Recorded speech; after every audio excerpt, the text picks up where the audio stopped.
Okay, then let's go ahead and get started. Welcome to today's City Council meeting. We're grateful to have you join us. As you probably have seen, we continue to hold electronic meetings due to the ongoing practice of social distancing. Although conducting our meetings electronically is different from our familiar in-person process, this is still considered an open and public meeting. For the work session, we welcome members of the public who may be watching by our usual video feeds on the City Council agenda page, YouTube, Salt Lake City TV, or Facebook Live. Although there's no public comment during the work session, you can join us for our 7 p.m. formal meeting tonight to share any comments that you have on a public hearing item or a general item. Your feedback is always welcome, and you can reach the City Council anytime by mailing us at P.O. Box 145476, Salt Lake City, Utah 84114-5476, or by emailing us at council.comments@slc.gov, or by calling our 24-hour phone comment line at 801-535-7654. We will now move on to our work session items. Our first item is related to updates on the recent windstorms and whether the administration has any updates to share on Mayor Mendenhall's proclamation declaring local emergencies for COVID-19, the March earthquake, and recent protests. I will now turn the time over to Rachel Otto, the Chief of Staff, and Mayor Mendenhall, and to lead us through this discussion. Oh, and also Lisa Schaefer, Chief Administrative Officer. Thank you, Mr. Chair. Thanks, City Council, for making time for us as you always do. And I know that we need to move rather quickly, but we have a lot of ground to cover. We also have Lorna Vogt with us today, who is an amazing person who's been leading public services for quite some time now, but has really had to flex those muscles in the last couple of weeks. I'd like to start, if Mr. Chair, we could have this moment of privilege to take a moment of silence and recognize the loss of one of our city team members, Mark Peterson, who is part of the Fleet Division and who was killed in his line of work last Wednesday. I think Rachel has a photo of Mark that we could put up. Just take 10 or 15 seconds of a moment of silence.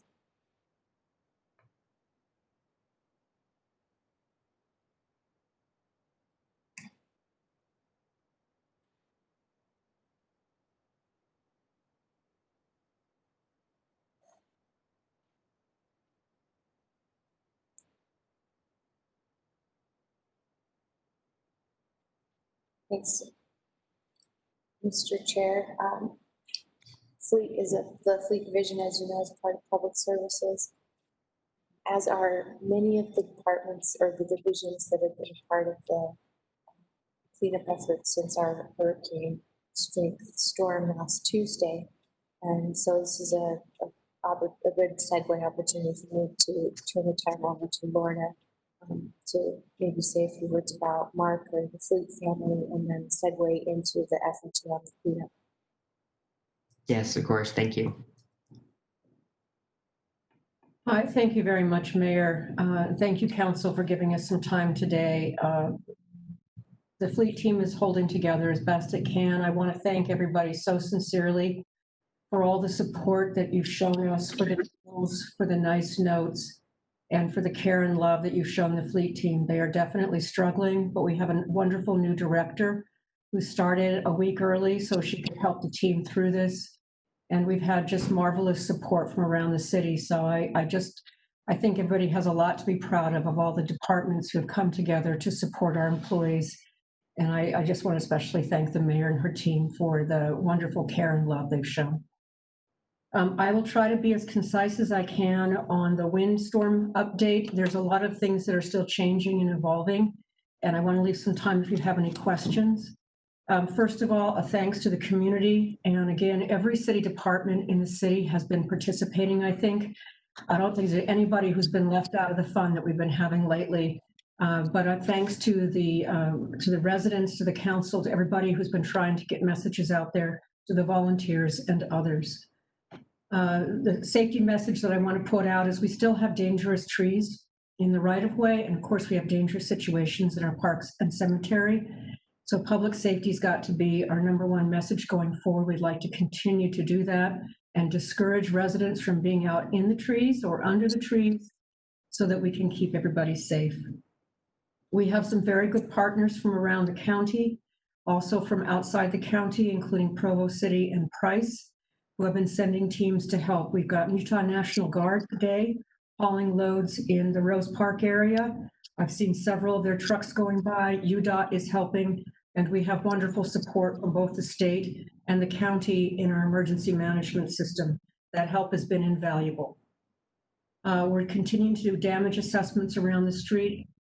Public Utilities is dealing with streetlights. There's extensive damage to streetlights. The streets team has restored all of the signals, I believe. We had some signals that were utterly destroyed by the power outage. Public Utilities will also be looking for water meters.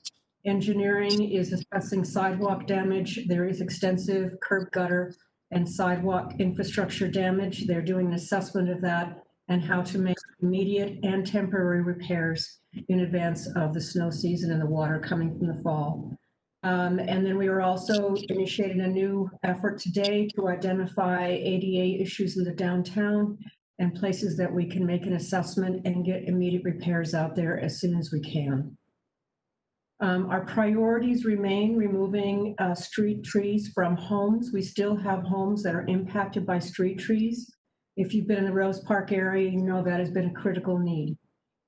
We are also addressing hangers in trees. Hangers are broken or loose branches that are simply hung up in the branches of the tree and could come down at any time. This is really critical if we get any more wet wind or any wet weather coming in. So that's a priority, and our Urban Forestry Department is completely dedicated to that. We are doing the same with our talented arborist teams from around the state county. They're working in the parks and the cemetery because we have the same situation there. And then our next planning effort will be a joint effort with Public Utilities to determine how we can expedite cleaning so that we don't have stormwater flooding issues when the first rains come in the fall. So that is something that is becoming a priority for us, but obviously we've got a lot of cleanup to do still. So we have done sweeps through the city and ensured that one passable lane is open on every road. That does not mean the road is cleared curb to curb. We have targeted cleanup areas. We are coordinating this with Waste and Recycling and Public Utilities to make sure that we are getting the hardest hit areas first and opening up travel for Waste and Recycling because those garbage cans still have to be emptied. At some point, very quickly, we hope that we will be able to make announcements to the residents on how to bring out their storm damage that is not related to a street tree. The residents have been very patient in holding back on that so that we can get an initial pass of clearing the damage that is in the streets right now. And then there will be very close coordination efforts with Waste and Recycling to schedule sweeps throughout the city that we will notify everybody of. These will be coordinated most likely with their refuse collection days. And just so everybody knows, Call to Haul is still operating. It's just not operating for storm damage. It's operating for normal disposal. We are asking residents, please separate out your storm damage from your household damage. We cannot collect household debris that's not related to the storm right now. And we would also like to keep all debris that is not wood waste separated. The reason for that is we are taking an enormous number of loads. We've collected more than 1 million pounds so far, and that's just from the landfill. We have other staging areas that also have wood waste. All of that waste is going to the tipping face to be buried as garbage, and we need to separate out the clean green as much as we can from the other waste to reserve funds for the ongoing cleanup that will be happening. Let's see, looking forward, some of the primary focus areas we're going to have is, I mentioned before, sidewalk repair, very extensive in the Rose Park area and elsewhere. Water infrastructure, making sure meters and lines, things that have been torn up by the trees, as soon as we remove those trees, Public Utilities will be able to identify some of those repairs that need to be made. The cemetery is in very dire condition. We would like to put a special emphasis on the cemetery, not only for its historic and open space and beautiful values, but because it is so widely visited and valued by the residents. We have grave sites that are completely destroyed. So we're going to be asking for a lot of help to restore this historic site and to replant trees and to help residents and restore those headstones and those grave sites in the way that they should be treated. This needs to be a very respectful effort, and we're going to be asking for help with that. You'll be considering the cemetery master plan soon, so I'm sure we'll have a lot more conversations about that. Parks the same. We have been able to clear enough space in Liberty and Fairmont parks so that critical youth and family programming can commence. It has been delayed a full week. It will start next Wednesday, but we've created a safety bubble around their facilities, and now we're working on creating safe ingress and egress so that parents can drop their children off and we can get that critical programming set up for at-risk families in the city. And then just to note that our replanting efforts, our tree efforts this year, we will continue as much as we possibly can. I know that there's a lot of interest in helping with replanting, and there are a lot of residents who are mourning the loss of the street tree in front of their home. That is something that has to be determined. We don't know when we're going to get back to all of those efforts, but of course that is something that's near and dear to all of our hearts, and we'll make every effort to commence tree planting when we can. Finally, it's I think the mayor and everybody else has been thanking our many partners who have been reaching out to us. And I can't say enough for all the many departments in the city, all the departments in the city who have been giving resources. There's an awful lot of work that will simply not happen this year that should have happened. In my department, that includes park maintenance and streets maintenance. We're simply not going to get to a lot of the routine tasks that we need to do every year to keep the city in good condition. So we are going to see a hit. These tasks will have to be pushed to the next season. We, of course, will try to get as much as we can, but 100% of our resources right now are dedicated to the storm. We are working very hard with the finance department on how we can capture every single cost associated with this. We have help from the state and the county for a FEMA application. Every finance person in the city is probably working very hard as we speak, trying to gather the most accurate information we can. It's going to be difficult to assess all the costs at this point until we discover the full extent of the damage, but we'll do the best we can to give you as much information as we can, as quickly as we can. And again, that was a very quick rundown of our operations. If you have any questions, I'm happy to take them. Thanks, Lorna. Any questions, council members? Councilmember Fowler? Thank you. Lorna, thanks so much for that update and for all of the amazing, incredible work that your departments are doing.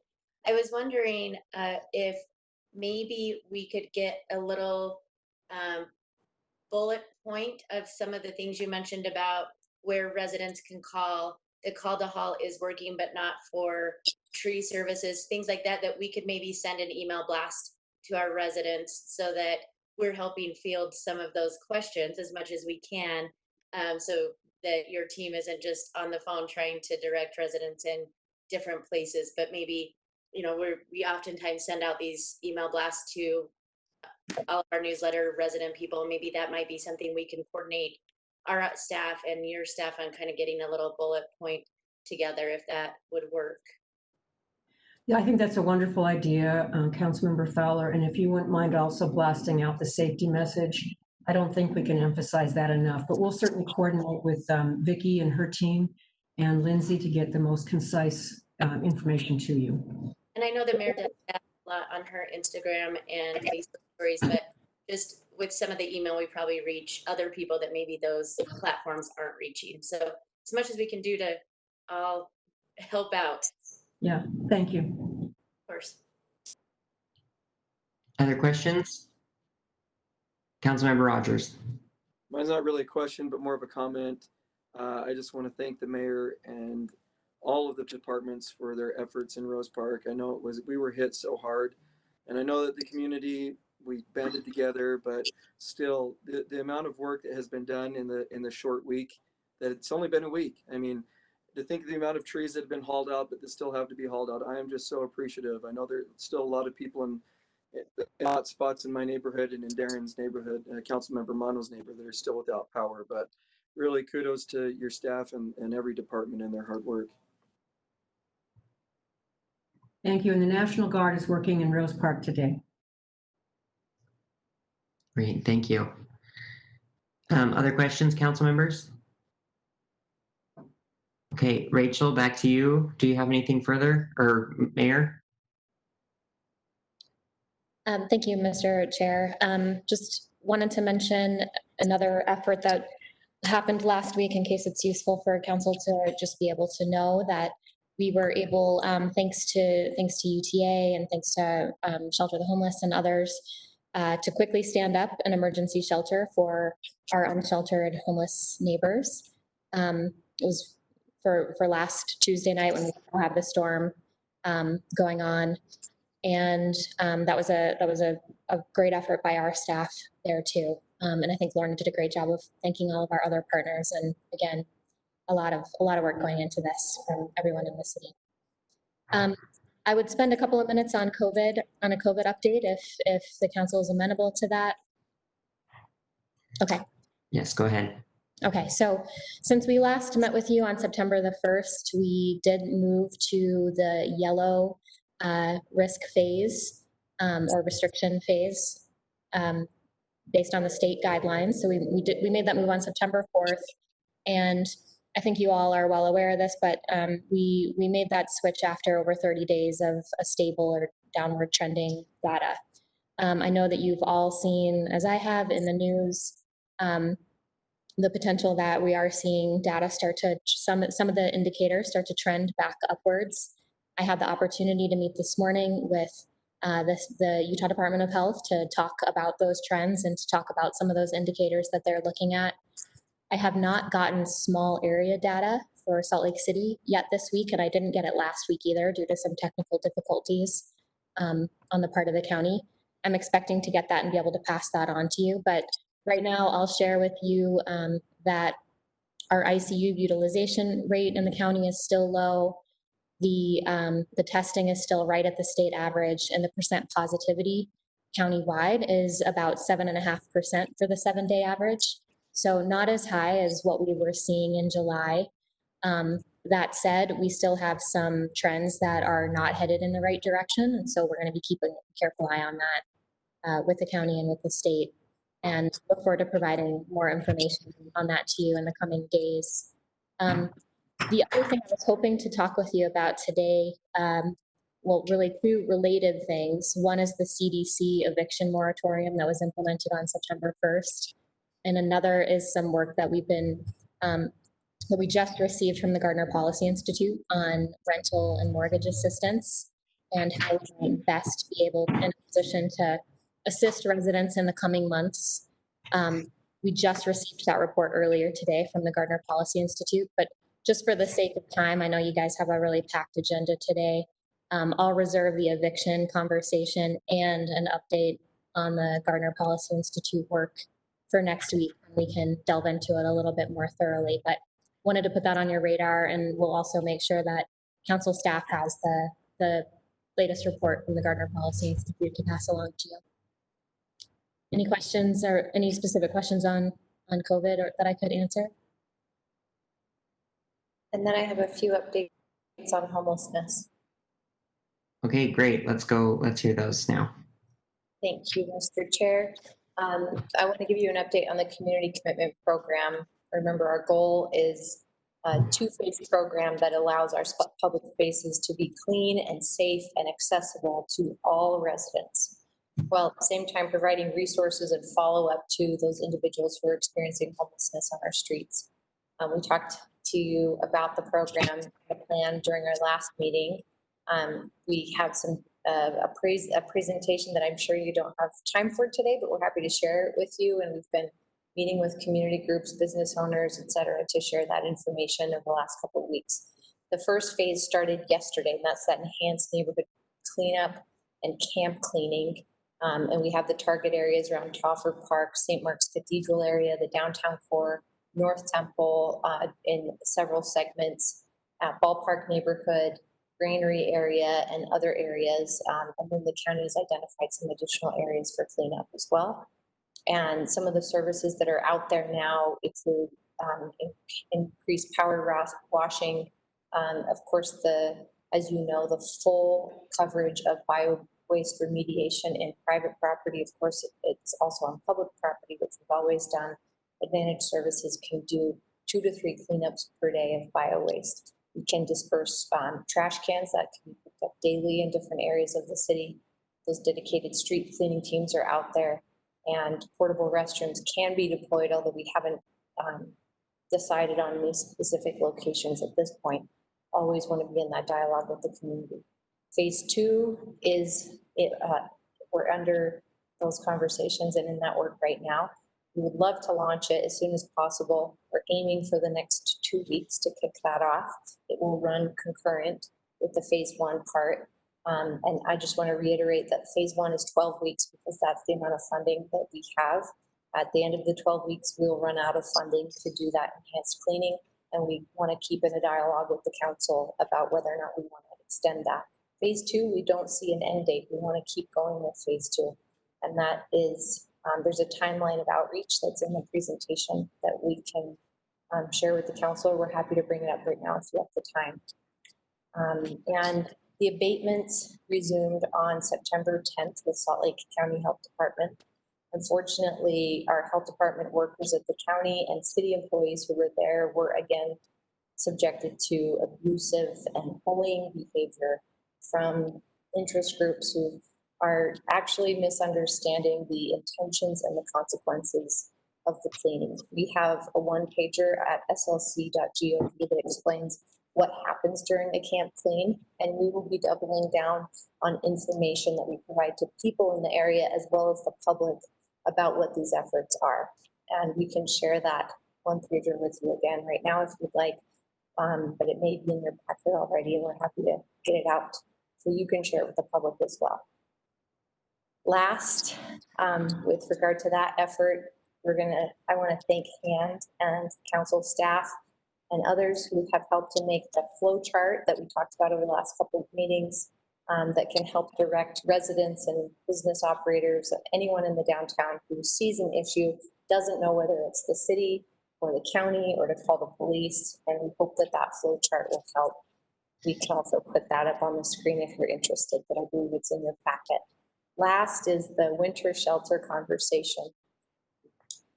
Salt Lake Valley Coalition to End Homelessness has been leading that conversation countywide, and the coalition has presented its initial plan to various stakeholders, including the Shelter Homeless Board and the council and COG, the Council of Governments. We received a formal inquiry from the coalition asking if the Sugar House DI site is a potential for this winter. This site does not fit those criteria though. It's too small, especially given the COVID restrictions that would have to be in place. We would not be able to host that number of people. It's not zoned properly to host people overnight. And we made a commitment, City Council and myself, to the Sugar House community last year that this was a one-time solution. So we'll continue to dialogue with the Salt Lake Valley Coalition to End Homelessness to see what other ideas they have that fit the criteria they've established for what may be successful winter camp locations.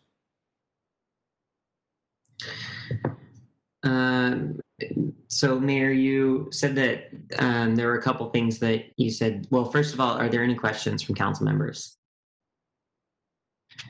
Okay, you said that there were some items that you had that you wanted to share on the screen. One was a presentation and the other was a one-pager. Were those both on the camp cleanup items? You mean in your packet or subject ones? I thought you said that you had something that you would share, that you wanted to share on the screen if we had time. Yeah, there's a number of things. There's a presentation on the community commitment program, which doesn't have new information, but it just packed it into a presentation format. That's information you already had from the council meeting previous. We're happy to share the presentation with you if it would be helpful for council members. And then on the abatements, we have a one-pager about what the process is with the county health department and Salt Lake City in cleanups and abatements. And if you want us to throw that up on the screen, I'm happy to do that. No, that's okay. If it's the information that's the same in the packets and that was provided before, that's fine. We probably better move forward just because of the number of items we have on the agenda. The flow chart is the third one. And I don't know if you have that or not in the packet. Okay. If you want to just go ahead and send the flow chart to council staff and we can send that out. Thank you. Normally I'd say let's take a look, but as we've said, we've got a full agenda, so we probably better move on. Thanks for the time. Yeah, thank you. And thanks for accommodating the shorter amount of time that we have today. Okay, we can move on now to, oh, sorry, Mayor and Rachel, did you have anything else as part of your presentations? Okay, then we can go on to, so we had item number 2 was, oh, sorry, I think we covered item number 2, which was updates on relieving the condition of people experiencing homelessness. We're now on to agenda item number 3, which is updates on racial equity in policing.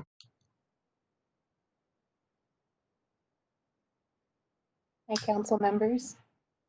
Yes. Bobby, I believe, is going to be my partner here and help me run a quick presentation I put together with some of the content from the staff report. While he's pulling that up, just a little bit of background. In July, staff had begun doing some research and gathering some high-level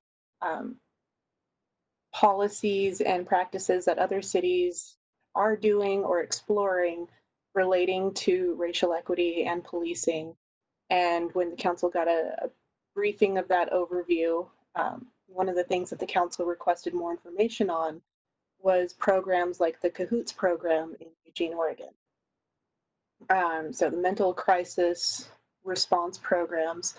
So we've been gathering some information on different types of programs. This is a very high-level, broad overview, but we wanted to focus on primarily mobile response teams.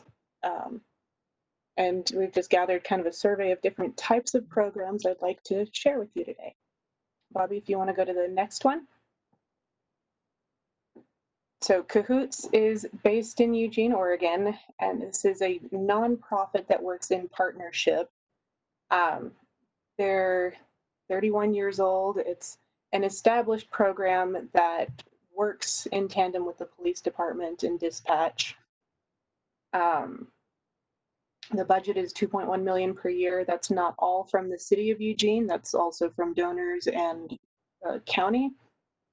They have 2-person response teams that go when people are in crisis. They can call the 911 dispatch number and ask for a mental health crisis response team and a medic and a crisis responder, which can be a trained social worker or crisis counselor,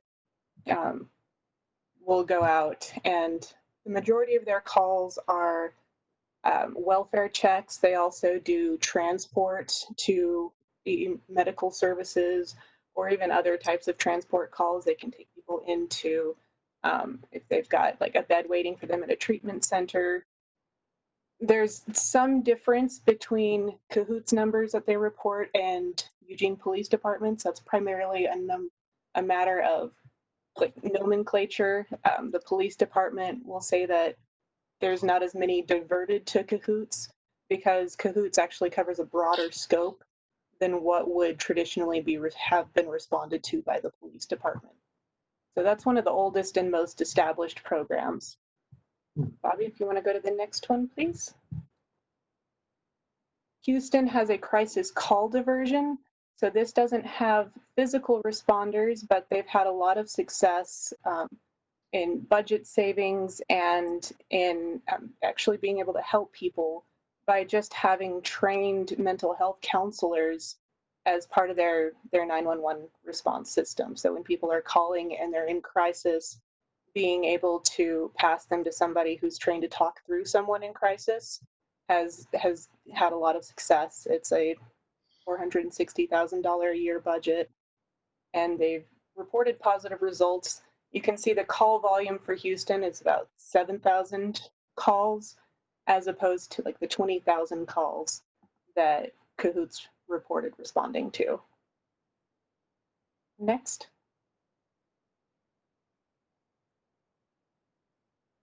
Right. Denver, this is a fairly new program that just started this year. This is funded through grant money, so it's a pilot program. They're only responding to limited areas and limited times, but they're doing a similar model to Cahoots where they're sending pairs of medical health professionals and mental health professionals as physical responses that people can call 911 and request a crisis response team.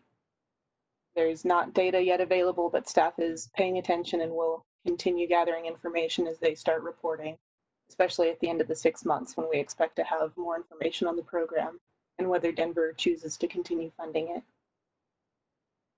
Next. NYC Well is another interesting model. It's an aggregate model. So the New York City Department of Mental Health and Hygiene contracts with a bunch of different mobile crisis teams. So people can call a dedicated line. It's not through 911, but they can either go online or text a number or call a number. And the immediate first line of response is phone counselors, and they can talk people through crisis situations.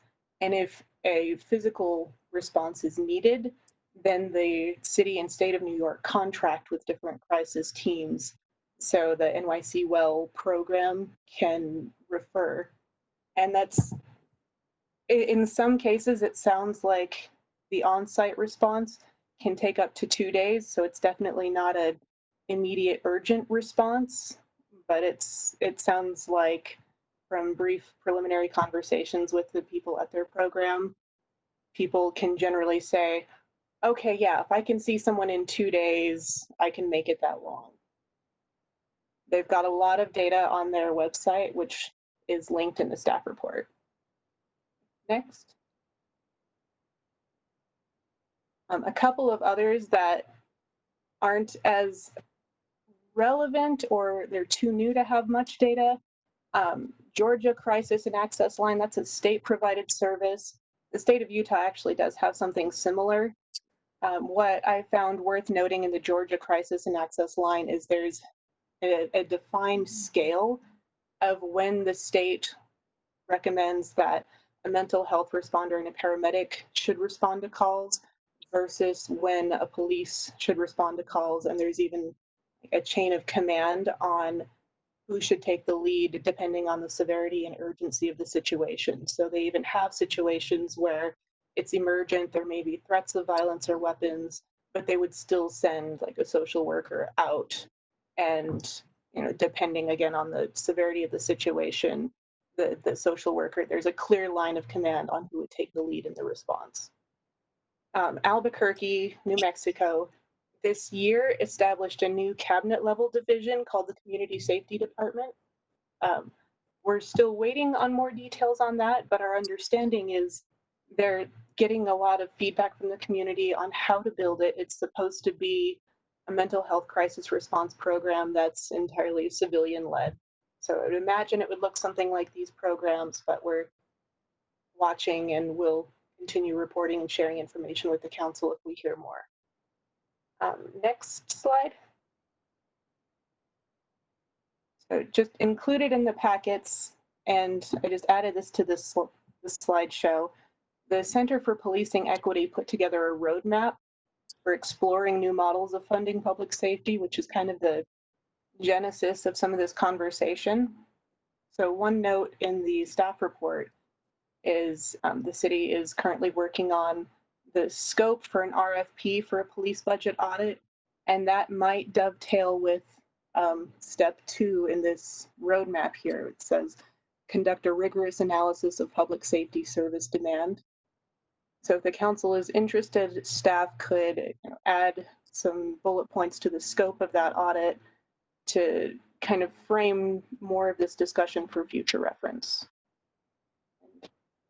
That's all I have. If there are any questions or follow-up I can take note of.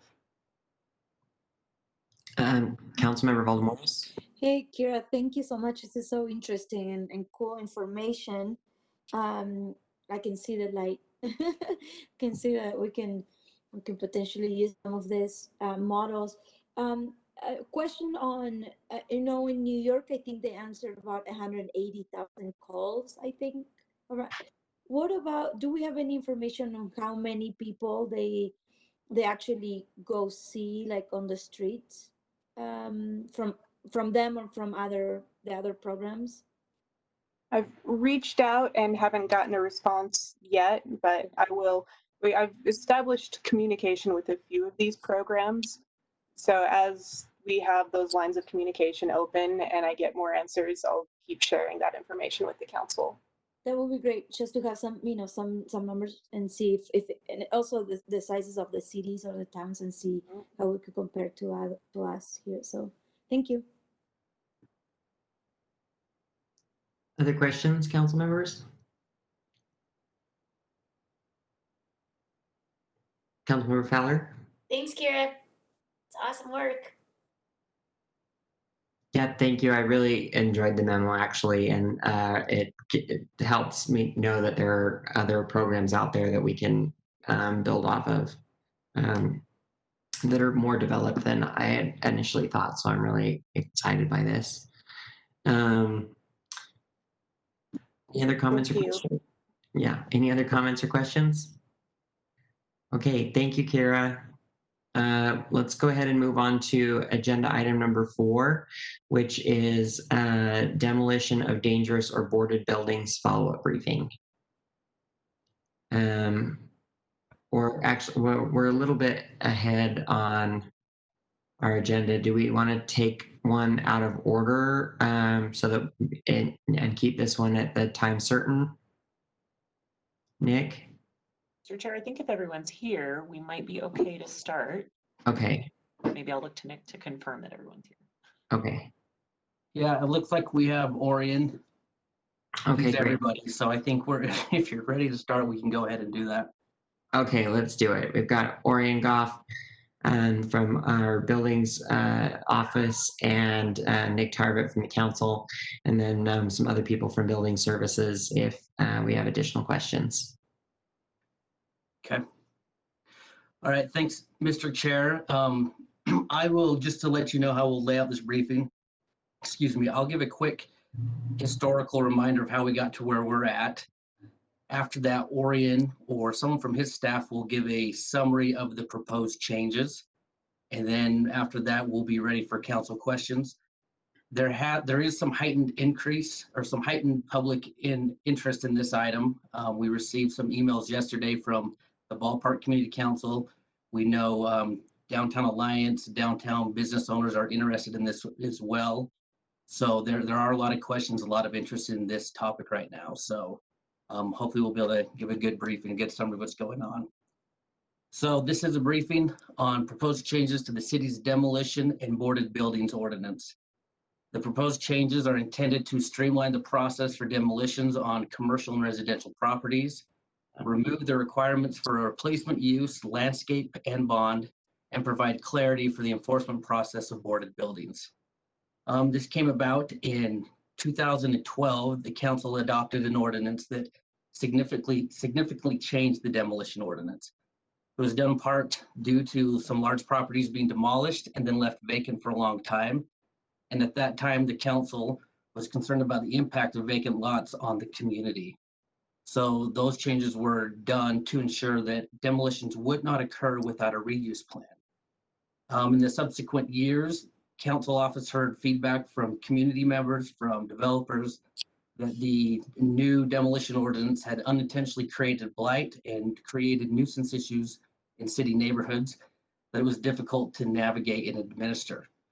So in 2016, then Council Member Lisa Adams, District 7, worked with Orion's group to talk about the demolition ordinance, and she got the council to adopt a legislative action requesting a review of the demolition ordinance, and then to come back for the administration to make that review, and then come back with some proposed changes. So that's what we're considering now. These actually came back to the council last year in 2019.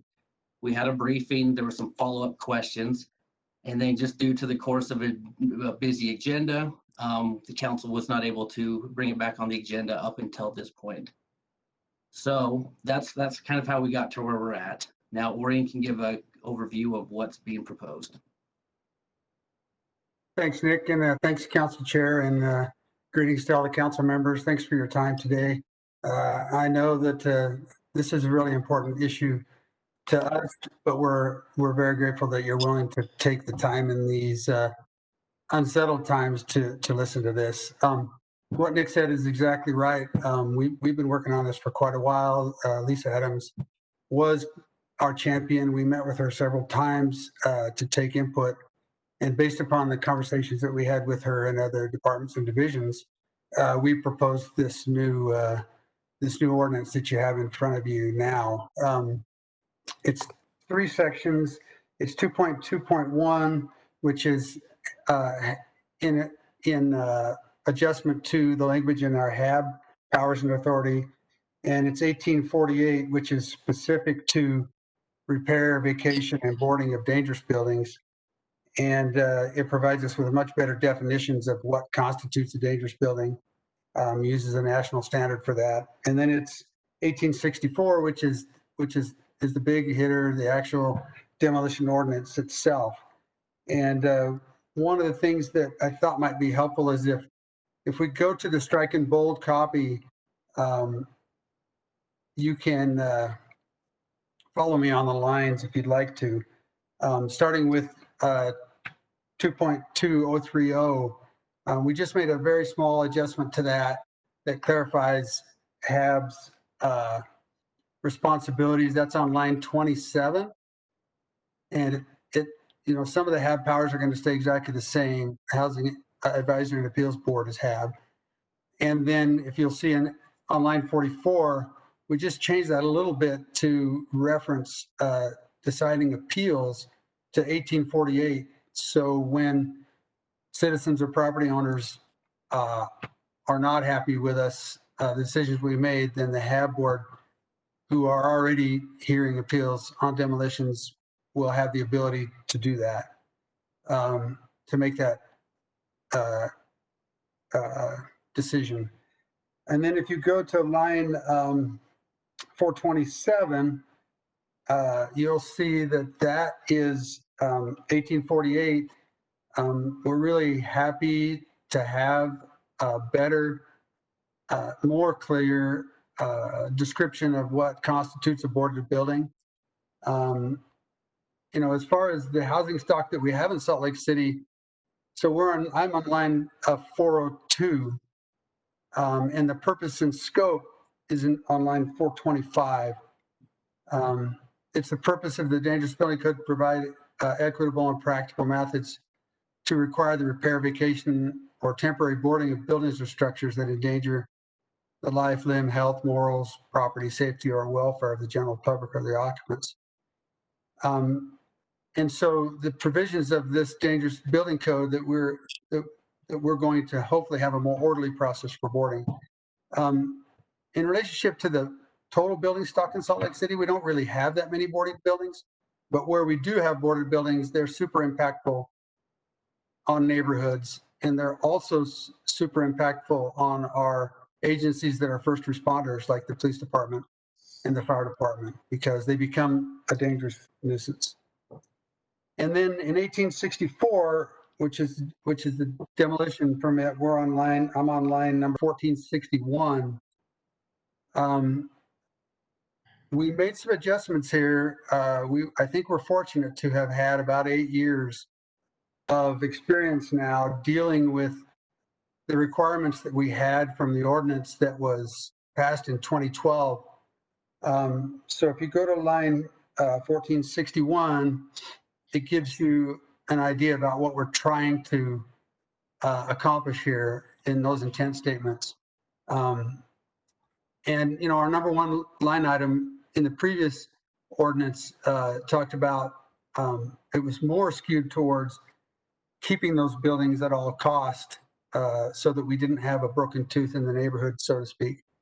But our number one idea here, our number one purpose is promote public welfare by maintaining the integrity and continuity of the urban fabric and economic vitality. Provide an orderly and predictable process for demolition of buildings and structures where appropriate. Ensure demolition occurs safely, protect utilities and other infrastructure from damage. Provide for enforcement of time of completion of demolition and for improvement of property following demolition. To ensure the site is not detrimental to the use and enjoyment of surrounding property. Provide for enforcement and maintenance of property to avoid purposeful demolition by neglect. And I'm sure that's something that we'll have a little more of a conversation about. And then also encourage preservation of the city's housing stock where it's appropriate. And so those are the intents and the purposes. And we feel pretty strongly that the ordinance that we have will give us much better tools for doing that. And we have a number of other departments and divisions that are represented, as well as a couple of managers from our division, from civil enforcement, Antonio Padilla, his crew, they check up on boarded buildings monthly, all the boarded buildings monthly. And as you can imagine, that's a pretty dynamic atmosphere. You know, sometimes those buildings will be boarded and the next day they'll be broken into and people will be in them with warming fires and doing all kinds of things that we would rather they didn't do. And then I also have with us Greg Mikolash, and Greg is the one who has supervised the activities of the current ordinance.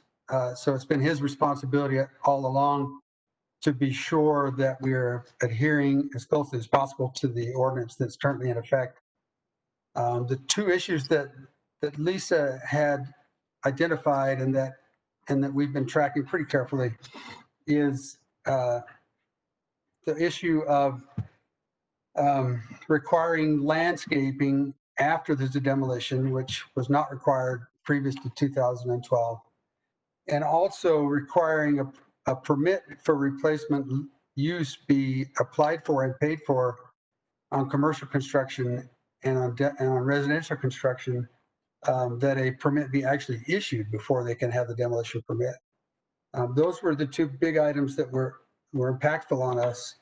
And those are the two items we've had 8 years of experience now on the difficulty and the effect that those might have on property owners. So Antonio and Greg are both here. They're very experienced. And if they feel that I'm getting into trouble on any of these things that I'm acting like I'm an expert on, they can raise their hands and we'll bring them in and let them tell us exactly what's going on. So with that, I would invite any questions that council members may have. Any questions, council members? Councilmember Mono? Yeah, I have a couple questions, if you don't mind.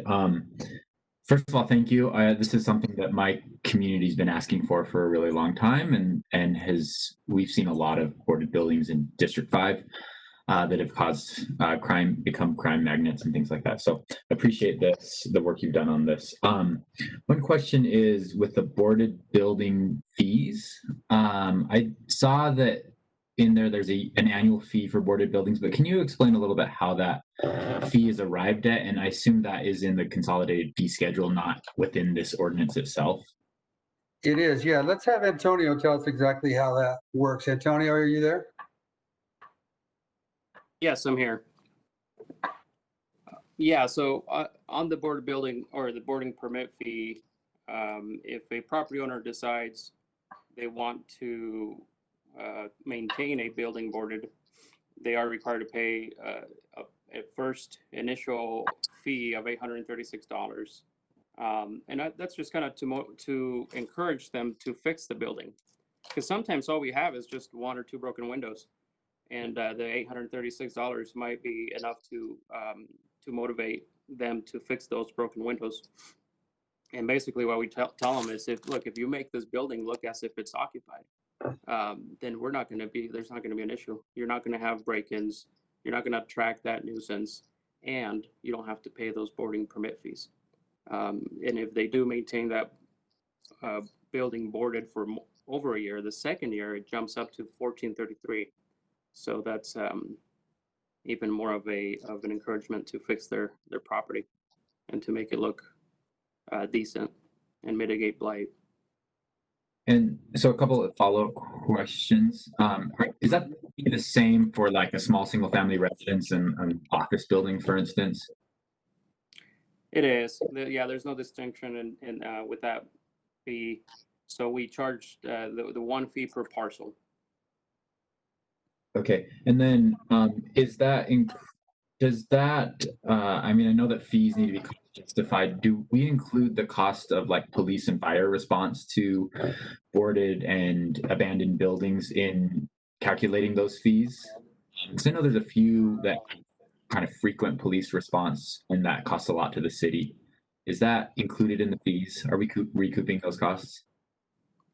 As far as I know, we're not recouping those costs there. And you're right, there's a few properties that cost disproportionate resources, and it's just that flat fee for a boarded building. If a property meets the definition of a boarded building, then we can require that they pay those fees. But I don't. The fee does not change. Okay. I mean, I think that's something that I want to at least think about. If there's specific problem properties, is there a way to recoup the cost that the city is incurring in responding to that? I do have a couple other questions, if it's okay, Mr. Chair. Yeah, go ahead.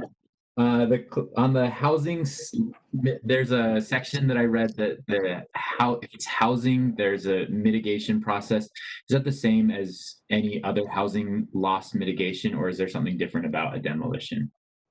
Like it seemed like if it was going to result in the net loss of housing, then the building administrator could make a determination. Yeah, Councilmember Manos, we have chosen to leave that housing mitigation piece out of this ordinance because it's something that HAND is working on getting their arms around that. So that's going to remain the way it is for now, and hopefully fairly soon we'll have a new ordinance that makes it so that we can legitimately recoup housing mitigation loss when we lose residential units.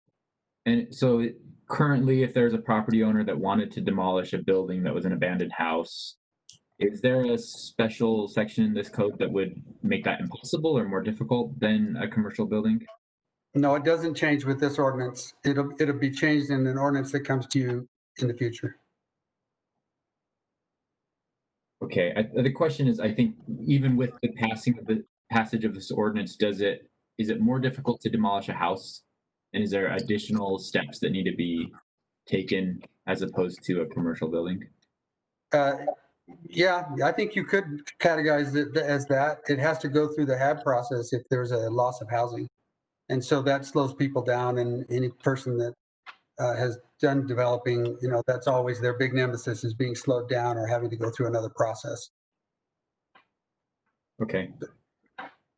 Mr. Chair, my question would just piggybacks off Councilmember Manos. Yeah.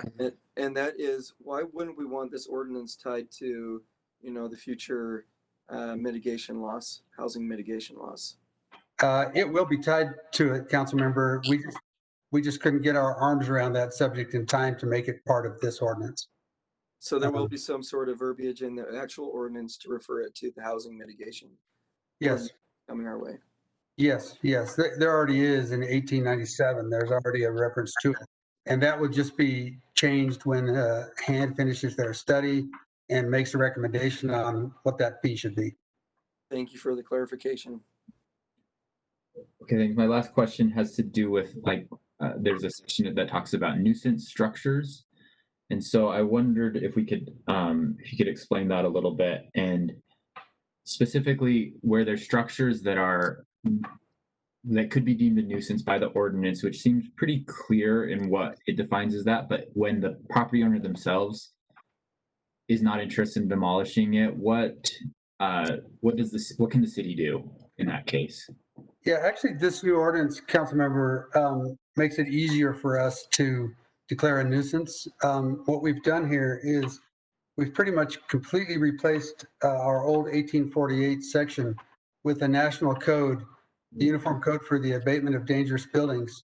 In that code, in the third chapter, it gives 18 different means to determine what a dangerous building is, and thus a nuisance building.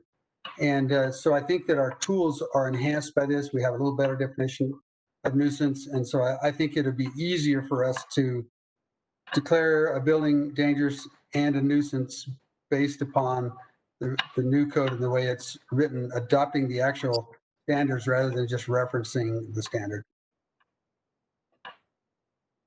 Okay, thanks. Other questions, council members? I wanna go back to Darren's first question about the fees. Mhm. Is it possible, feasible for us to connect? So first you have that fee of $800 or so, but depending on if this property, one of the properties has a few phone calls from the police department or the fire department because they haven't kept up, or for whatever reason it's a problem property, is it something that we can attach like an extra fee, like an extra penalty to incentivize the property owners to take care of it? Councilmember Morris, that is something that we could look into. Currently, that's not built into it. You all set the fees each year during the budget time, and those fees have gone up, over the years proportionate to the other fees. But yeah, I think that there are disproportionate calls for service to the police department and the fire department. And I think there are jurisdictions across the country that have models where an owner is charged for that. Now, the only problem with that is, and it's something that we bump into all the time, buildings that get to this condition rarely have a owner that is present and attentive and wanting to do the right thing. A lot of these buildings are in a situation where they're not responsible owners, or they're caught up in a family trust and the family members can't decide on how they want to deal with them. And so collecting that money once you get the judgment, right? For example, if we had many police calls and fire calls and we could put a cost on that, actually collecting that money is very difficult. Currently, what we do for boarding fees is we lien the title, and then the property can't change hands or be refinanced until we're reimbursed that money, and that goes into our revolving fund. But the problem is most of the judges are, well, I don't say most of them, but some of the judges are very susceptible to sob stories from these owners. And so we rarely get anywhere near what we've assessed, just usually pennies on the dollar when it comes to clearing the title and clearing the property of the lien. I guess that seems like it could be a tool, though, to get these property owners that are not interested in working on their properties to compel them to invest in the property. I think that's where the question comes from, is that exact situation that you just referenced. And I understand the difficulty of collecting the fee itself, but it could at least be a tool to have a little bit of teeth with getting some of these really neglected properties rectified. Sure. We'll look into that for sure. Right, and the thing is that these are like public hazard and safety hazards, for a lot of the neighborhoods and for our city in general. And we're using, our resources just because somebody cannot get along with a family member to figure out what they're going to do with their property. Like, that's something that it's affecting, a lot of our neighbors and our constituents and our city. And we're using fire departments just to go, Sure. Anyway, so you get the pictures. I feel like I would like to see something like even stronger, like, or a stronger message to to these situations, where we're saying no. Like, I'm sorry, like you have to figure something out, or these are the consequences and the things that the city can do. Sure. So I'm not sure. I don't know. I don't know what it could be, but I feel like maybe something that sends a stronger message, because in my district we've had several fires on different vacant structures, and it's dangerous. Like, I mean, Sure. it could burn a whole block, right? So Yeah, we may have Chief Lieb or one of his staff on that could talk a little bit about the impact on them as far as disproportionate service. Are you guys out there? Yes, sir. This is Chief Lieb. Can you hear me okay? Yeah, thanks a lot for being online. Thank you, Councilmember Valdemoros. Good point. Yes, from our perspective, these buildings are not only a hazard for the occupants, whether that be someone experiencing homelessness or just some young kids playing in those areas, but they're a hazard to the firefighters, because we end up responding to a building that may or may not have already been impacted by fire or weather damage or whatever, and it may be the structural integrity of that building may be compromised for sure. So we're putting firefighters, public safety officers in that building to try and put that fire out to save property, and of course to search for lives inside, which puts us in a hazard zone, and oftentimes we believe unnecessarily if the building was just raised. So yeah, it is a heavy impact. There's also obviously a cost to responding repeatedly to the same building, because possibly someone is trying to warm themselves in there, or cooking, or setting off fireworks, whatever it may be. And it's a hazard that I think that could be mitigated if we adopt a revised code as Ori has put in front of us. Thanks, Chief. We may have someone from the police department on also that wants to talk about their disproportionate services to these types of buildings. Yeah, hi, this is Chief Mike Brown, Council Member Valdemoros. You're absolutely right. Many times these buildings, they become nuisance buildings when they're boarded up. We get all types of calls for trespassing, people inside, where we have to go in sometimes very dangerous buildings and clear them and make sure that somebody isn't in there. So the same, and make sure that somebody is the same perspective Chief Lieb has falls to the police side, is there's a better way, and we should deal with these buildings different, because we spend a lot of time, and we could put a number to the actual calls and responses as far as the cost to the city, because there is a huge cost when we continually go back to these buildings time after time, year after year. So we would support this ordinance as well. Yeah, and Chief, you guys have done that for us during this. In the past 4 years, we've done a lot of nuisance abatement buildings, and your guys have been excellent at giving us the numbers, exact numbers of how many calls they've had for service to these sites. And that's one of the things we take into consideration when we declare it a nuisance and allow it to be demolished. I think that you guys have both voiced your opinion to me and to Councilmember Adams that you'd rather see a vacant lot than one of these nuisance buildings for many, many reasons. Thanks. Councilmember Dugan. You're welcome. Thanks a lot for this. This is a great discussion, and I appreciate it very much. I'm getting educated every day when I come to these meetings, so I appreciate it. On this account, could you kind of walk through the timeline from a building becomes a nuisance, when we mark it as nuisance, to when we could demolish it, and the timeline, how that evolves? How long does it take to become a building becomes a nuisance, and how long does it take to get to demolished? Councilmember Dugan, a lot of that is based upon complaints that we get from the public, or a lot of times the police or the fire department having gone there and seen the conditions, they will let us know what's going on. And sometimes if it's occupied by people that are unauthorized, then they'll actually accompany us to the site so that we can clear the building. And we always want to make sure the building is cleared before we board it. Antonio, do you want to just talk a little bit about how we initially get these into the process, into your process for boarding?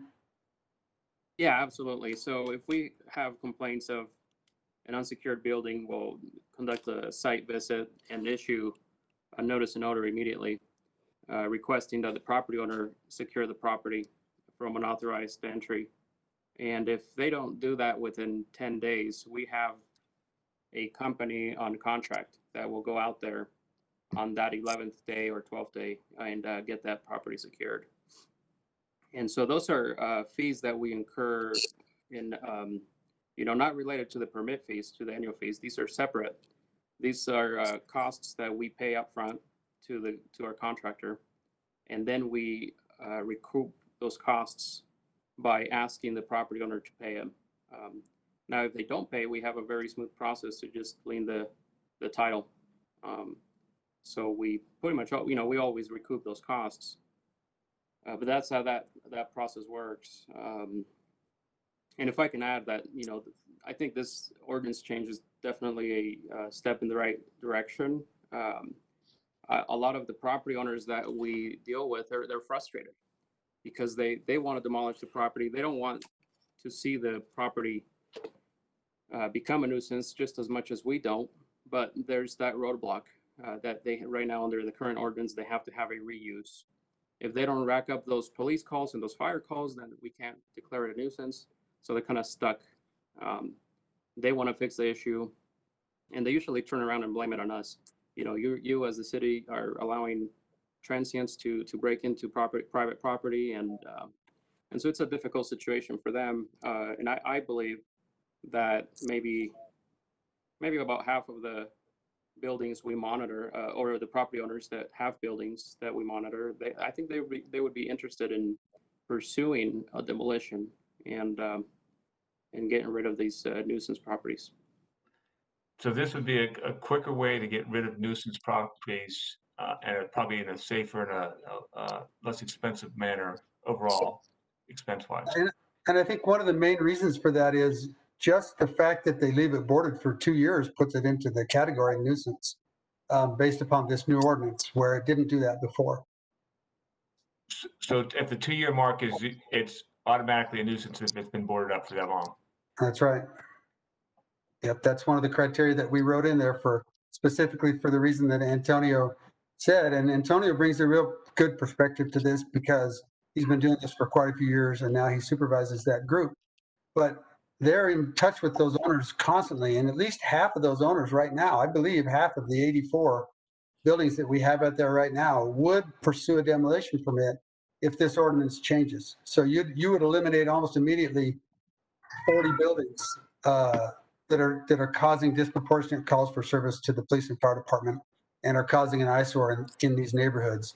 Now, the other 48 or however many we have, they're the ones that have these issues with the owners, where they can't get their act together. And so we're hoping to be able to push them along in that. But if you require them to have a building permit in their hand for the replacement use, many of those won't do it and can't do it. So good point, Antonio. Thanks for that. I'm still a little confused. Is there a process for the city? I'm looking at line 861 of the ordinance, and it says that if it's declared a nuisance, then it could be abated by repair, vacation, or boarding. It does not include demolition in that. So is there a process that the city that we could go in and demolish the building if it's determined that it needs to be demolished, or that's not included in the city's right?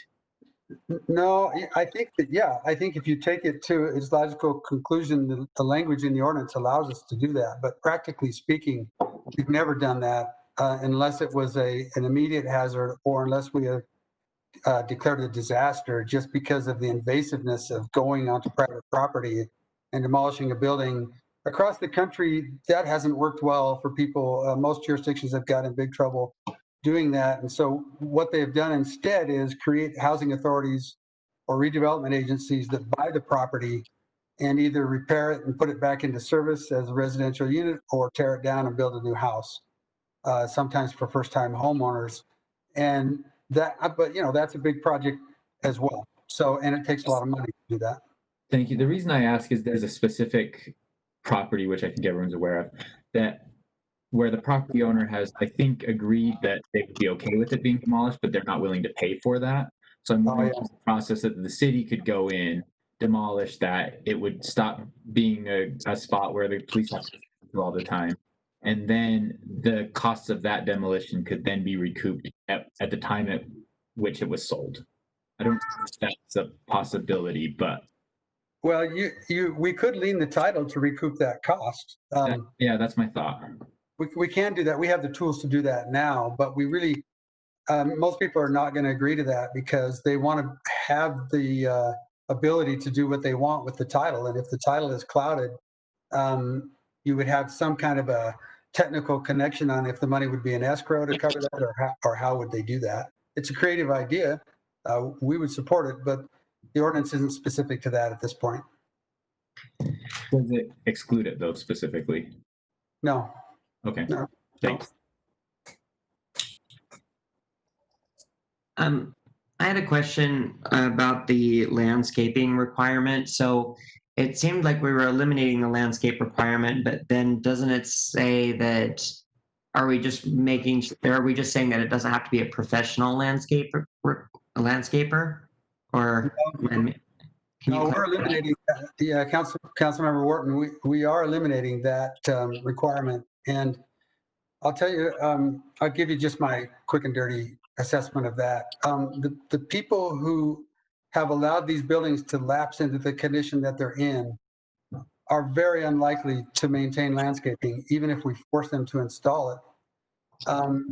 So that's one issue. The other issue is a lot of those houses don't even have a water meter because they're closed to occupancy. And one of the ways we discourage occupancy is not having running water.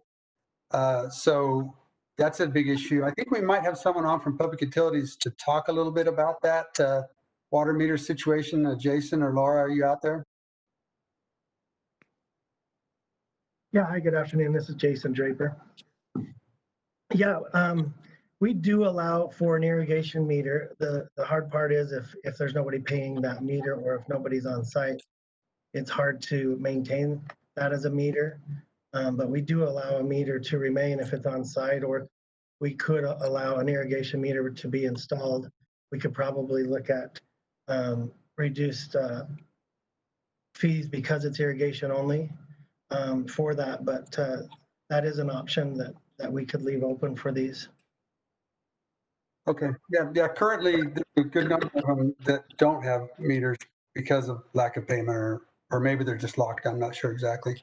Councilmember Wharton, the other piece of that is if people fail to install that landscape, the previous ordinance didn't give us any good guidance on what the bond would look like to install that landscaping later.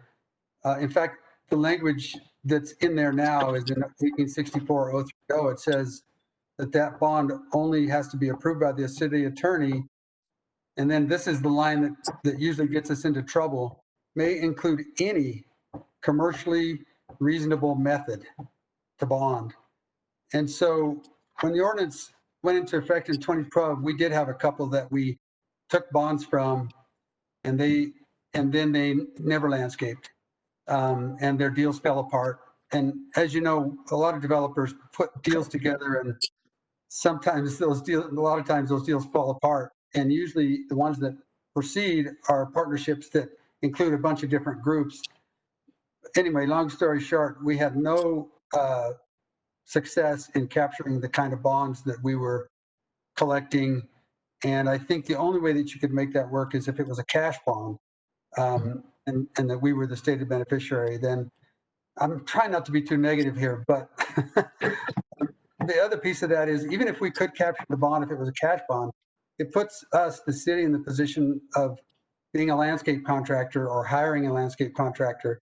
And then to make it even worse, once it's installed, then it puts us in the position of being landscape maintenance crew to be sure that landscaping is taken care of, and who's going to pay for that. So I understand there are some strong feelings out there that people would rather have a landscape lot. There's also been that discussion about the broken tooth look in the neighborhood, but that's just one of the things that you guys as policymakers are going to have to discuss.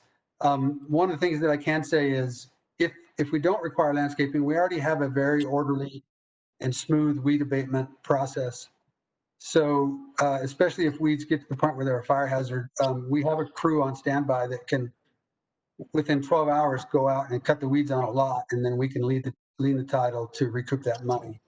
So we already do have a process in place for that in case weeds grow, and I'm sure they will. Okay, well, so my question is, it sounds like you're saying, or it's your recommendation, and it's fire and PD's recommendation that the costs of not having this broken tooth policy or not having vacant lots outweigh the benefits of requiring that a building stay there. But is there any evidence or in your guys' experience that having that this broken tooth policy actually doesn't encourages the thing that we want the current ordinance to do? Does it incentivize property owners to do what we want them to do, or are you saying that it's just like that theoretically in 2012 the council thought that was going to work and it just never did? Yeah, I think that we have enough history now to say that it's an unwieldy process and not likely to be successful, because the same people that allowed for the buildings to get into the condition that they're in would be the ones that would be responsible for installing and maintaining that landscape. So specific to landscape. Now, in general, I think what Antonio said is a really good point. Out of 84 boarded buildings that we're charging fees to, and Antonio Group's visiting monthly, and they could be using their time doing something else for sure. At least 40 of those are willing currently to take down those buildings if we'll issue a permit without a replacement use. So that is 40 buildings where our police and fire department will not have to respond to calls that put their first responders in danger, and also provide attractive nuisance to, anybody that has nefarious desire, right? Anybody that's looking for shelter in the storm and pulling those kinds of people into the neighborhood that could cause some kind of nuisance. So I think, my personal opinion is that we've seen a pretty good example in the last 8 years that landscaping and the replacement use hasn't really got us what we wanted to do. In fact, it might have done the opposite by not allowing people that wanted to take them down quickly. Yeah, well, I just worry about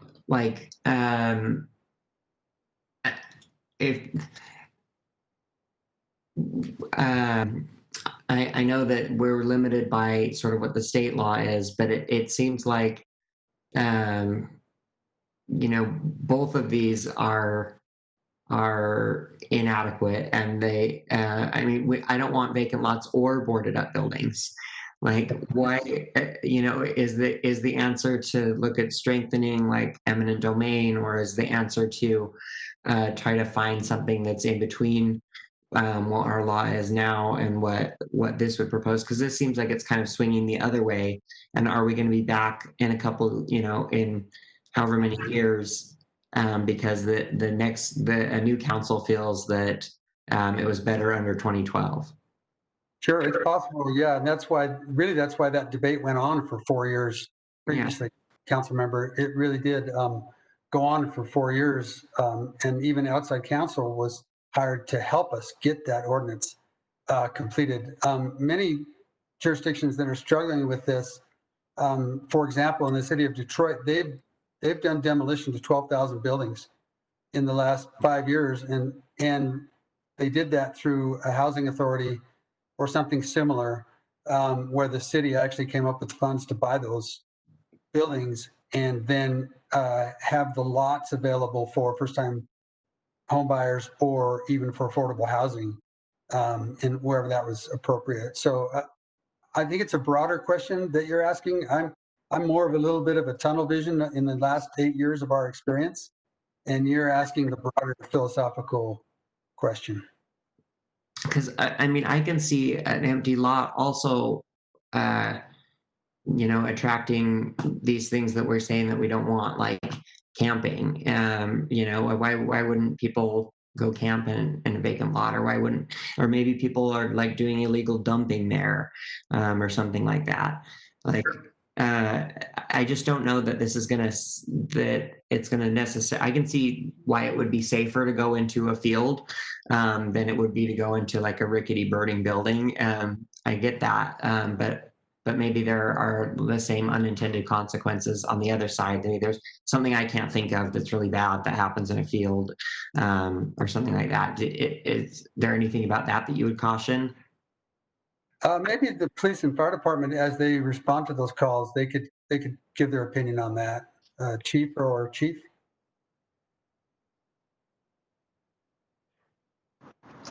Well, this is Chief Lieb, council member, Warden. I think that we are much less concerned about obviously responding to a campsite or any form of, temporary occupation to a vacant lot than we are to a building for those exact reasons you just said. What we find is when the weather gets cold, in particular, we find ourselves going on a lot of calls for structure fires in buildings that have been boarded up and even fenced off. And it's just a bad situation given our number one priority is life safety, and we have to go in those structures. Right. So I think from my perspective as chief, obviously, council member, the risk of going into a structure far outweighs, the potential for similar problems on a vacant lot. So I'm a large advocate for this revised version of the code. Okay. And Councilmember Warden, I'll just quickly follow up on Chief Lieb. I think those boarded up derelict structures tend to invite people in different situations in crime and different things that we respond to all the time, where a lot is much more open and visible. We can see what's occurring there. And like Chief Lieb talks about, during the winter times, a lot of times the camping issues and things you're talking about aren't occurring there. So it's the boarded up derelict buildings that we have to respond to and continually have to clear those buildings to make sure nobody's in there. And then that just continually happens, week after week after week throughout the entire year. Okay, I just have one last question, which is, why are we doing 1 fee per parcel instead of 1 fee per building? Like, if there's a parcel that has multiple buildings, shouldn't we be fining all of them? Antonio? Yeah, that's a very good question. Right now, I can't think of a lot of properties that have that situation. Most, I would say 95% of the properties we monitor, they just have the one building. But is there a reason why we can't just say per building instead of per parcel? I don't know right off the top. We could look into that. Would they have to pay? The definition of a building would be maybe problematic. What constitutes a building? Yeah, we'll have to look at those definitions. Yeah. Okay, well, I don't know. I'm not convinced about the landscape thing. I'm not convinced about the broken tooth thing. I saw Cindy Gus Jensen hop on. Did you want to say anything, Cindy? Or do council members have any other questions? Should I sneak in? Sure, go while ahead. they're thinking? Okay, just that I did work at the city before the 2012 ordinance, and the city, it wasn't perfect then. It was more of a medium. It didn't have landscaping required in all circumstances. So the 2012 is extreme. I think that it's possible that this replacement might be extreme in the other direction, because you absolutely want to deal with the fire and police safety issues, no question about that. But you don't at the same time have to throw out the some of the proper maintenance requirements and things like that. It really created a neighborhood quality of life issue when the city didn't have a mechanism to require some landscaping. So basic lot maintenance and things like that can be handled exactly in the way that Orion described this as that he uses to handle weed maintenance or weed abatement. So I think there are solutions here that are a little less drastic than the extreme of no maintenance requirement for the property owners once they bring their building down. So those might be areas that the council would want to just take a look at. The bonding thing I know is a problem that has occurred in the past, but I thought that we had some workable solutions to that. So I can check back on that. Maybe that's another place that we could work together with the administration. And then finally, it sounds like the technology is much better, of course, now than it was a long time ago. We couldn't get enough data together to come up with the pricing for what it would, what these each visit of the police and fire, what the impact is, what the cost impact of that is, and we couldn't get the properties tagged in the systems. And of course, that'll be much easier with today's technology. And I think that's something that if a property owner wants to preserve their building but isn't maintaining it, there may be some way we could work with the attorney's office to be sure that we're capturing the fully loaded police and fire cost, including risk, hopefully, if those property owners want to keep their buildings without proper boarding. So anyway, those are just a few ideas. I think this ordinance goes a long ways to get things resolved. Probably a few little fixes if the council is interested in tweaking it a little bit. Yeah, I guess, and thanks for clarifying, Cindy, that I would vote for this ordinance for the public safety reasons, that not putting responders in danger. But my hesitation is about like landscaping and isn't there some way to mitigate the gap tooth part? So just to clarify. Yeah, so maybe there is one possibility that I could recommend, short of going to that whole bonding issue again, and that is we could put a reference in this ordinance that would put people into daily fines if they fail to maintain the landscaping that's required in that zone. And I think, and that's a pretty minor tweak, and daily fines has been seen to be a motivator to some people over the years, regardless of whether we ever collect it because of what happens in some kind of a adjudication process. So if you want us to look into that with the attorney's office, we could do that. And that would at least put the responsibility on the owner to maintain the landscaping that's required in that zoning district. And then if they don't, then we always have our outlet, which is our weed abatement process. I mean, I would support that change. Okay. Antonio, will you look into that, please? Absolutely. If I may add, I just wanted to comment on inspector capacity.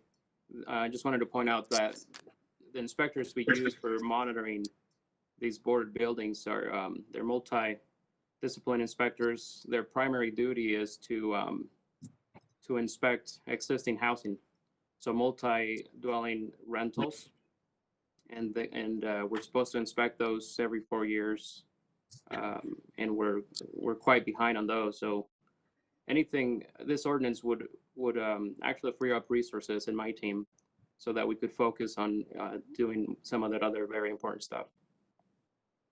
Thanks, Antonio. That's a good point. Anyone else have questions? Okay.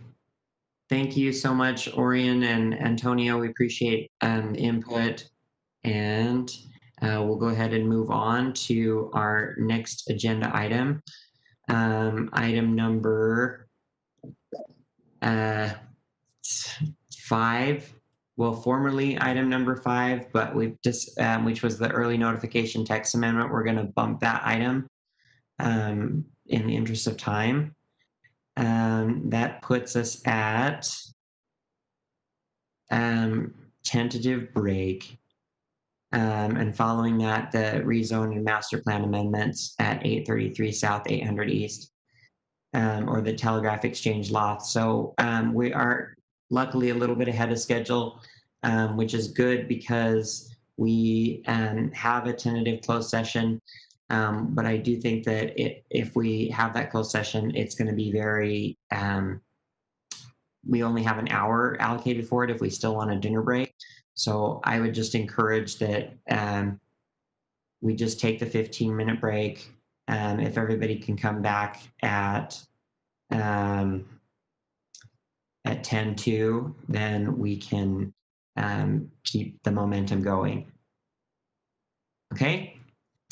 All right. Thanks, everybody. See you at 10 to 4.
Council members, we are back on, and we are at agenda item number 7, which is rezone and master plan amendment. Oh.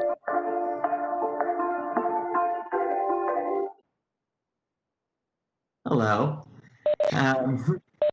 No problem. We are back and on agenda item number 7, which is a rezone and master plan amendment at 833 South, 800 East, Telegraph Exchange Lofts. With us for this briefing, we have Brian Fulmer from the council office, David Gellner, the principal planner, and then available for questions, several people, including Micah Peters, the applicant. Brian, go ahead and take us through. Thank you, Mr. Chair. As you mentioned, this is a proposal to rezone the parcel. It's currently zoned R2, which is single and two-family residential. And the proposal is to change it to RMF 45, which is moderate to high-density multifamily residential. The future land use map for the area designates the subject property as low-density residential. The applicant also owns the adjacent parcel at 847 South, 800 East, where the Telegraph Exchange building is located. Under the current proposal, the two properties would be consolidated into one parcel with a total of 23 residential units planned. 6 would be in the Telegraph Exchange building and 17 on the subject property. The applicant, as you mentioned, is with us in the meeting and would appreciate an opportunity to address the council. And I'll now turn it over to David Gellner. Okay, I think Brian covered most of the specifics on it. The two properties combined are about 0.79 acres. The Telegraph Exchange building is 58 feet tall. The proposed units that would be spread across the two combined properties would max out at 30 feet to 17 town home units. And I mentioned this is part of the rezoning is part of a planned development that was approved by the Planning Commission to go over both properties, contingent upon the zoning changing, of course. So we looked at a number of things, and we did recommend approval by the Planning Commission, and the Planning Commission approved the plan development and forwarded a positive recommendation to City Council on both the zone change and the master plan. Okay. Council members, any questions before we turn it over to the applicant? Or Molly, I see you're joining us as well. Did you have anything you wanted to add? Okay. So Micah, if you're available, go ahead and let us know what you'd like us to know.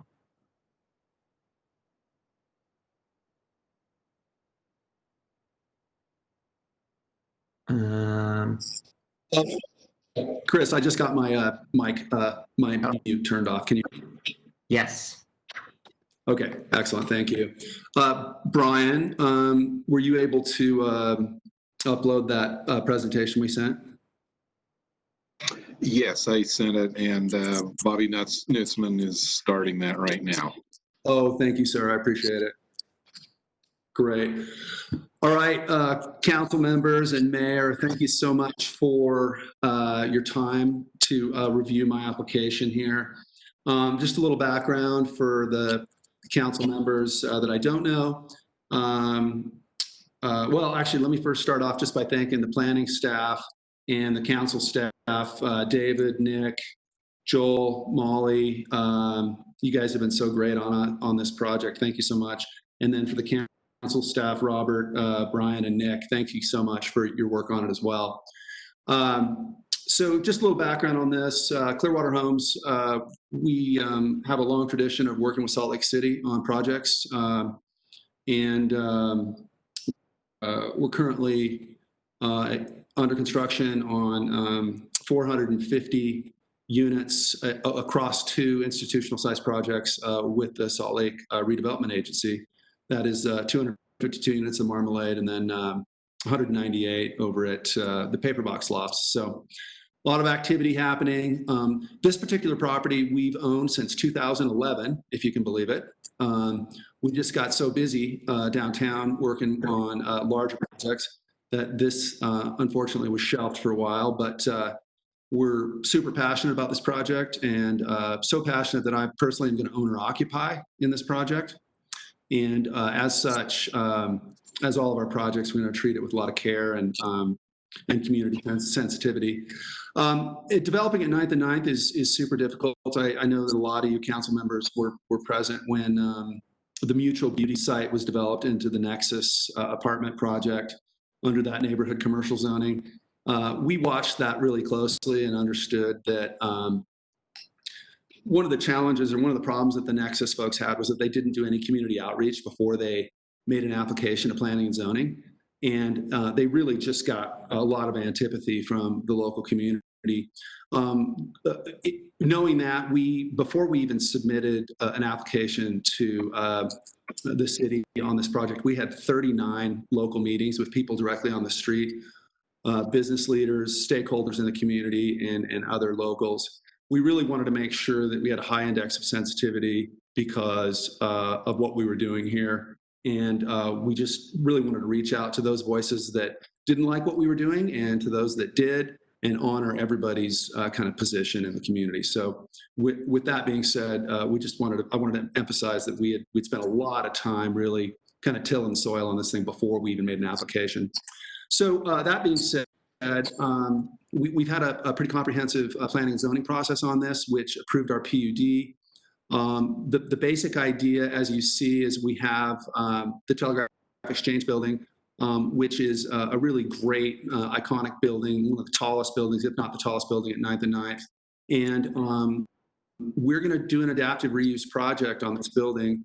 Our company's very well suited for adaptive reuse. We completed one of the most difficult adaptive reuse projects in the city downtown with Paragon Station. It was a 100-year-old, 100,000 square foot building. As you guys know, adaptive reuse is its own classification of development brain damage, and it's super challenging, and it's about 2.5 times the cost per square foot than new construction. So as part of that, like I said, we'd owned this property since 2011. The zoning in 2011 allowed us to do the 23 units we have proposed. And then during Charlie Luke's kind of final months as a councilman, he had pushed this kind of local rezone, which rezoned our parcel to the north, the 833 parcel. And so we're simply trying to go through this process to get back, kind of to the density that we had envisioned on the original project. That being said, a couple of really important things. Brian, can you go ahead and go to the next slide? Or, sorry, Robert. Thank you. Just a little history about the building. This was the original telephone and telegraph building for all of Salt Lake City's kind of telecommunications backbone. These are pictures of women on the wall in World War II running the switches. And then just a couple of historic pictures that are pretty neat. One notable thing in the middle there is you see the original historic porch on the building, which the LDS Church was having problems with kids jumping over their fence into the yard. So they removed the front porch rather than raising the fence height. So we're going to be returning that original porch back to its exact design in that center picture as part of the project. Next slide, please.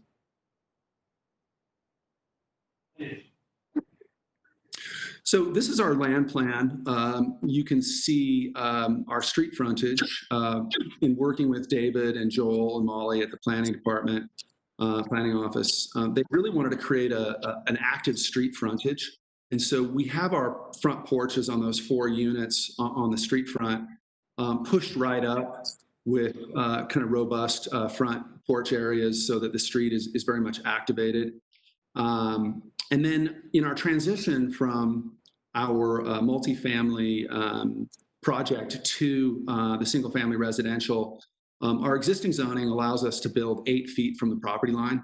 And so we just want to be really sensitive to that. And as part of our process with planning and zoning, we pulled the building side yard setback on the north there 24 foot 5 inches from the neighboring property. And then in addition to that, we put in a landscape barrier between the properties.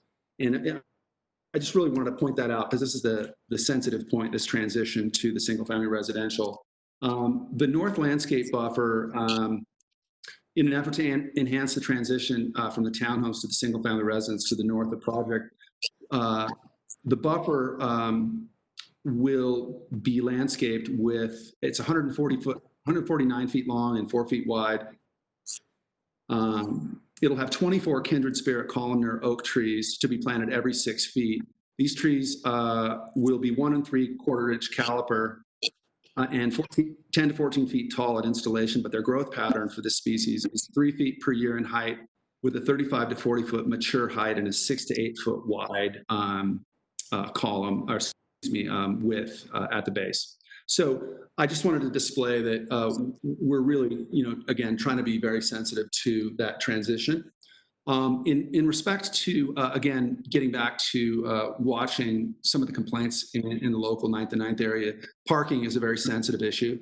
We, in this project, we have 47 on-site stalls for our 23 units. Every stall is an electric vehicle stall. And as such, we are more than taking care of our impact on the parking. It's really important to note that that 47 count does not include our 4-car stalls on the frontage of our property either. And just as a comparison in terms of density, we have 0.80 acres and we're trying to achieve 23 units here.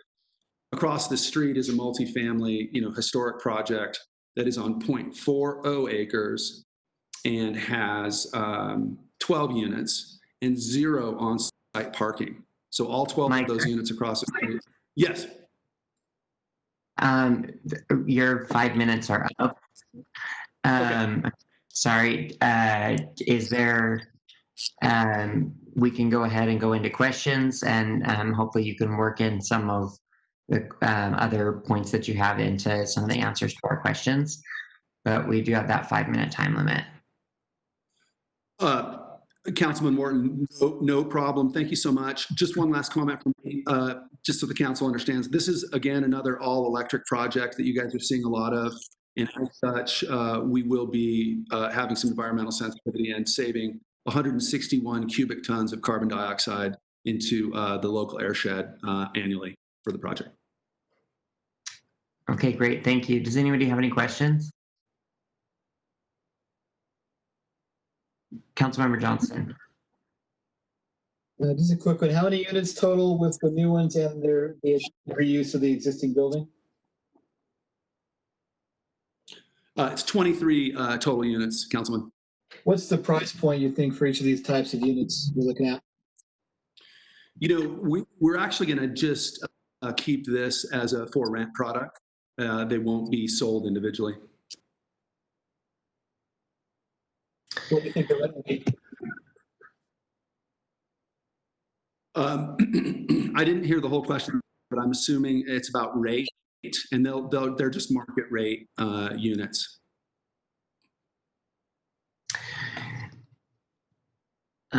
So can you tell me actually a little bit more about the parking?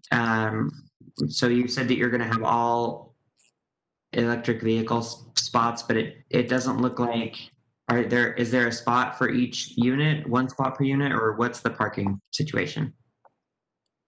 Yeah, it exceeds 2 spots per unit. There's 47 total stalls for 23 units, and every single one of the 17 townhome units has a 2-car garage. I see. Okay. And are those the garage? I couldn't tell either from the design. Are the garage doors facing the 8th East? No, they're all hidden in private alleys on the site. If we wanted to go back to the land plan, I could show you, but none of our cars and none of our garage doors will be seen from 8th East. Councilmember Mono? I have a couple questions about the site plan. So you mentioned you have 6 to 8 foot columnar trees in a 4 foot landscape area. How does that work?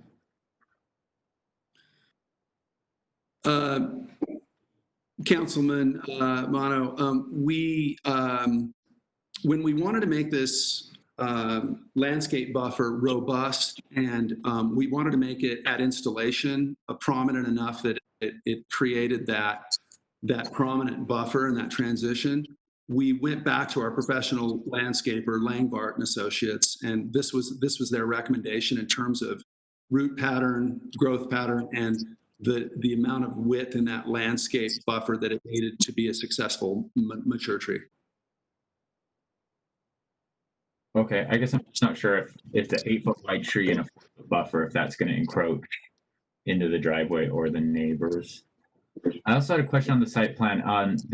It looks like the street facing units, that makes sense how they are accessed and where the garage comes from. On the ones that look to be surrounded by parking, how do you get into those?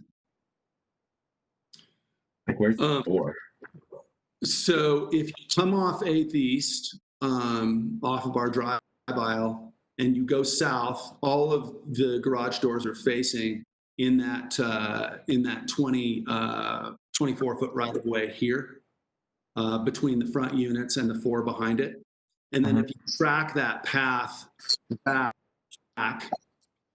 your access to the units on the the east, they would be entered from the site, from that drive aisle on the site. And then the units on Chase Avenues are entered directly from Chase Avenue, facing Chase. And then I do want to emphasize that our Chase Avenue was sold Windsor Avenue was sold in the 80s, and as such, Chase Avenue is a private street.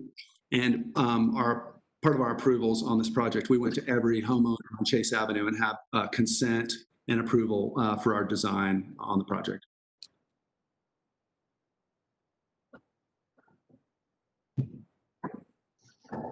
What was it about consent from every homeowner on the project? On Chase Avenue, because Chase Avenue is a private street. I see, okay. So we worked on that for a long time to make sure that we were in agreement with all of our neighbors on Chase. Okay, thanks.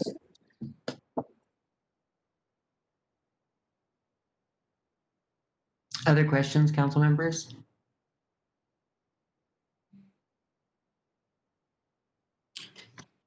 Okay. Thank you, Mike. Make one more statement before we go? Yes, briefly. Okay, thank you. Essentially, council members, we are obviously trying to justify the adaptive reuse of the historic building. And our existing zoning on this site between both parcels gives us 18 units. And essentially, with those 18 units, our street front on 8th East would remain exactly the same. But we're just trying to grab those additional 5 units on the east side of the property that back the commercial area with Smiths to help us, with the economics of the project to save the adaptive reuse building. So when you look at it in total, essentially, we're trying to save the building, and our street front, if we used our existing zoning, would essentially stay as presented. Okay. Thank you. Thanks so much. Yeah, thanks for being here, Micah. Thank you, Andrew, David Gellner and Brian from our office. And thank you, Molly, too. Thanks for being here. Okay, let's move on then to agenda item number 8, which is the East-West Conveyance Project. Presenting on this, we have Sam Owen from the council office, and also Laura Briefer, Director of Public Utilities. And then we've got some other people available from Public Utilities as well, if we have questions. But Sam, if you want to start us off, and then we'll turn the time over to Laura Briefer. Thank you, Mr. Chair. The Department of Public Utilities is, along with a couple of consultants from the Langdon Group, are here to talk with the council about a major water line conveyance project from the city's east, kind of East Bench Resources to the west and northwest sections of the city and valley. They have a presentation, some good information for the council members. So with that, Mr. Chair, I'd ask that we turn it over to the department. Okay. Thank you.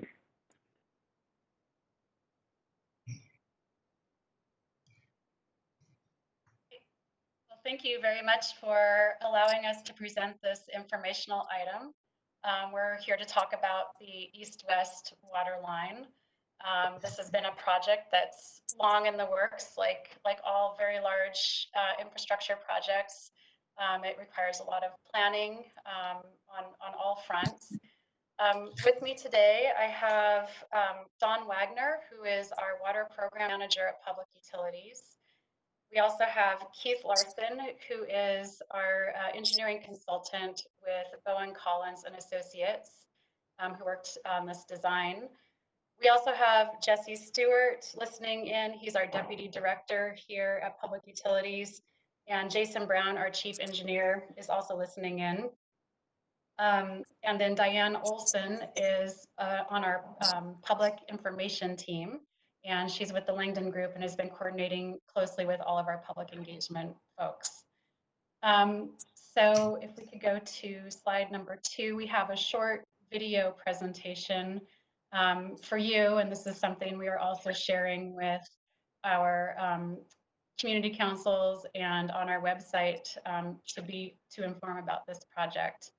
I should also note that we invited members of Mill Creek City here too. I'm not sure if there is anyone listening in, but part of this project does go through a portion of Mill Creek City and benefits residents of Mill Creek City. So we wanted to make sure they had a chance to see this presentation here as well. Thank you.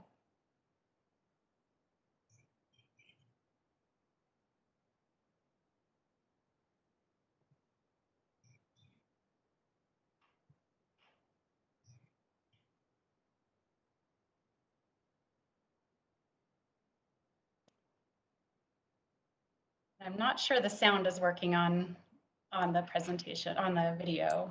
It is not. Yeah.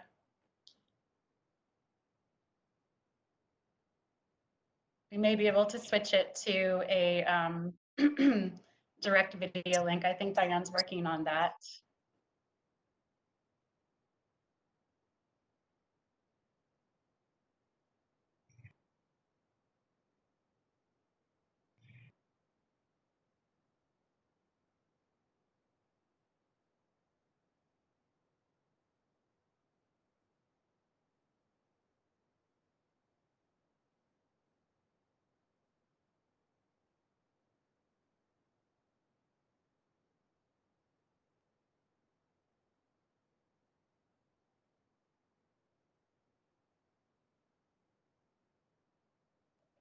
All right, we may not be able to get it to work on this platform. I know we tried it out in the test session and got it to work, but we can't get it to work today, but it is available on our website and we can send you a link as well.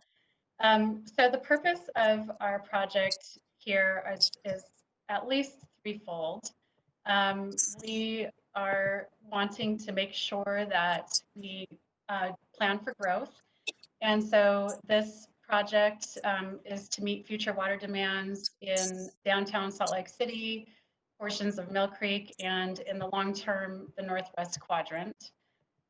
We also want to make sure that we are maintaining reliable water service and supplying some redundancy to the system.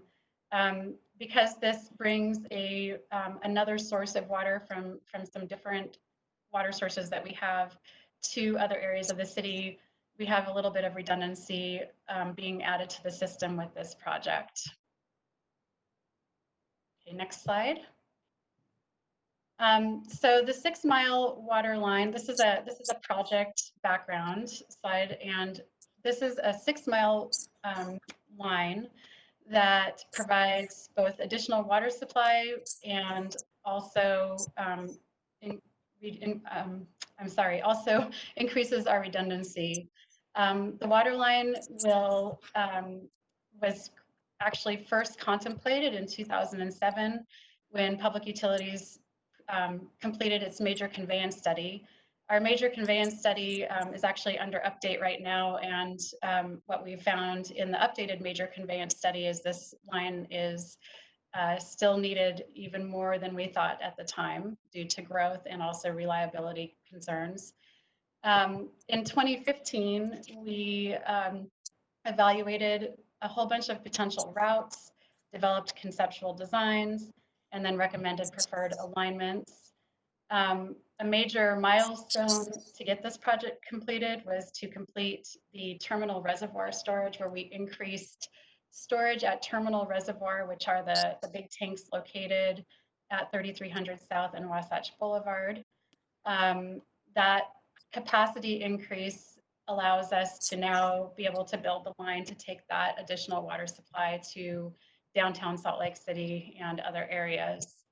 And then from 2017 to 2020, we spent a lot of time collaborating with key stakeholders to refine the alignment and also acquire easements where we needed to acquire easements.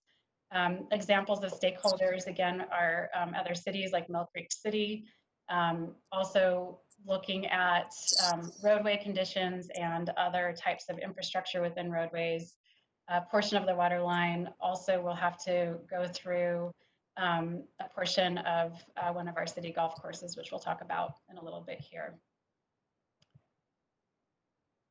And please feel free to ask questions while we're doing the presentation.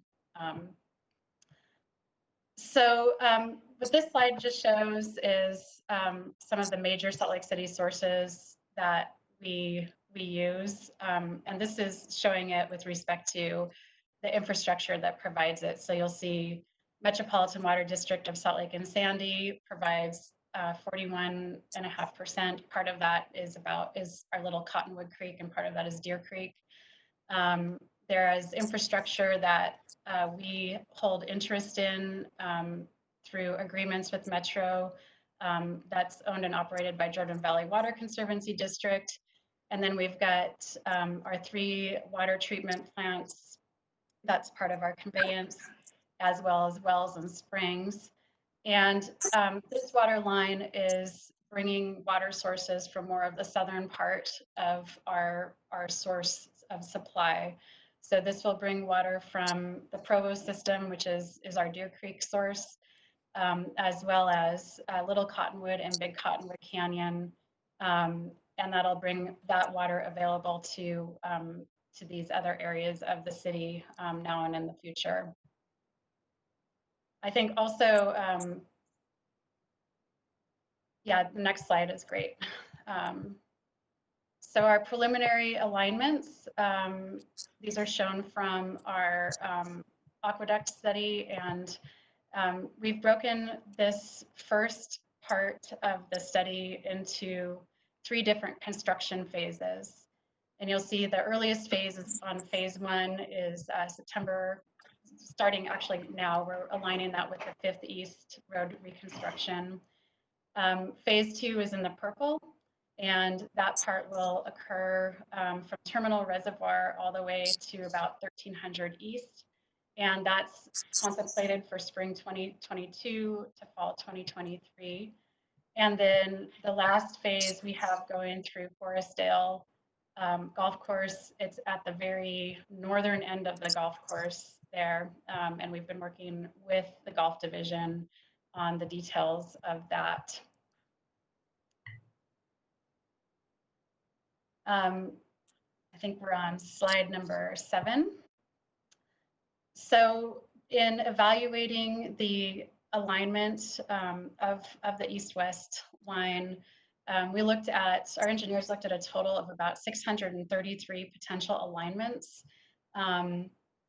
And most of those were eliminated as they were cost prohibitive when compared to other options. The remaining alternatives that we looked at were further narrowed based on the following criteria. One is roadway type, another is underground utility complex, A third is right-of-way width allowance. A fourth is depth to groundwater and whether there are conflicts with groundwater depth. And then, of course, we need adequate slope and hydraulics. That narrowed us down to 4 alternatives, and from there we selected this recommended alternative.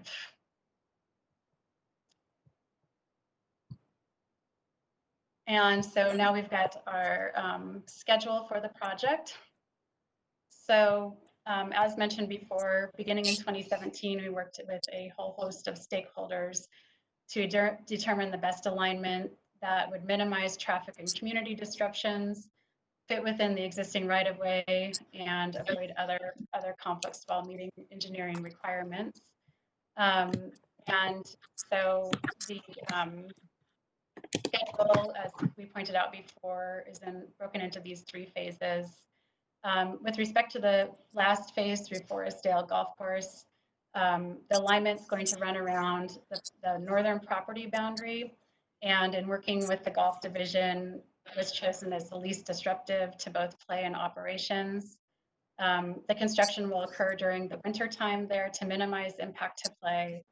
And the project also allows for some betterments that include parking area and improved landscaping for the golf course. And then we've had extensive outreach efforts to date. That includes creating a project page, the video that we couldn't play today, but we'll send you the link to. We have mailed postcards, flyers will be distributed prior to construction, and numerous community and stakeholder meetings along with digital outreach. I have to commend Diane for excellent work on the communications and engagement side of things and really strategically planning that alongside our engineering team as well. Thank you. And then we have a number of ways in which the public and community members can reach us or access information. We'll be including this on our Facebook, Twitter, Instagram accounts. We've got a special call-in line listed here and a website devoted to this project as it goes along. And with that, I will take any questions, if any questions. Councilmember Fowler. Hi, Laura. It's good to see you. You too.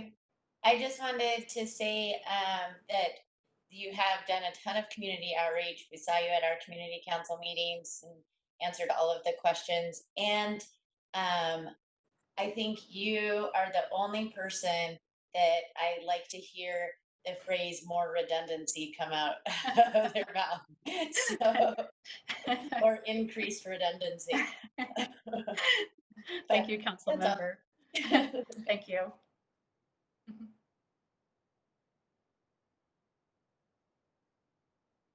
Other questions? Okay, and Laura, you weren't looking for any anything from the council on this, right? Like a straw poll or anything? No, this has been in our budget, and I think you've seen that in our budgets the last couple of years and planned for in future years.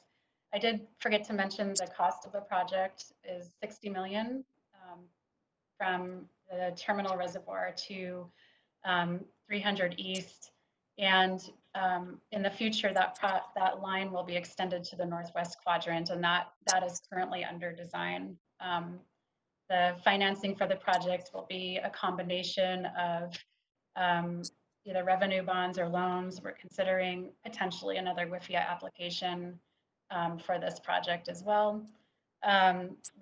Ratepayer financing as well as impact fees. This is a growth-related project and is in our impact fee facilities plan. Laura, can I also just mention before we wrap up that the phasing is such where 500 East is occurring now, and then the next phase 2, will be the portion that goes through Forestdale. Oh, so we just sorry, I reversed that. No, that's okay. We just had those two swapped, and I didn't want anyone to be surprised by construction happening sooner than they thought. So, all right. Yeah, thank you for that clarification, Diane. Any other questions, council members? Okay, doesn't look like it. Well, thank you, Laura, for, I know that we had to bump this several times, and so I'm glad that we finally got to it. Sorry about all of the delays. That's no problem. Thank you so much. All right, thank you. We'll move on to agenda item number 9, which is budget amendment number 2 for the fiscal year 2020-2021 follow-up. Leading us on this discussion is Ben Ludke from the council office and Mary Beth Thompson, Chief Financial Officer. And then we also have John Vike, the City Budget Director. Mr. Chair, this is the third briefing for budget amendment number 2.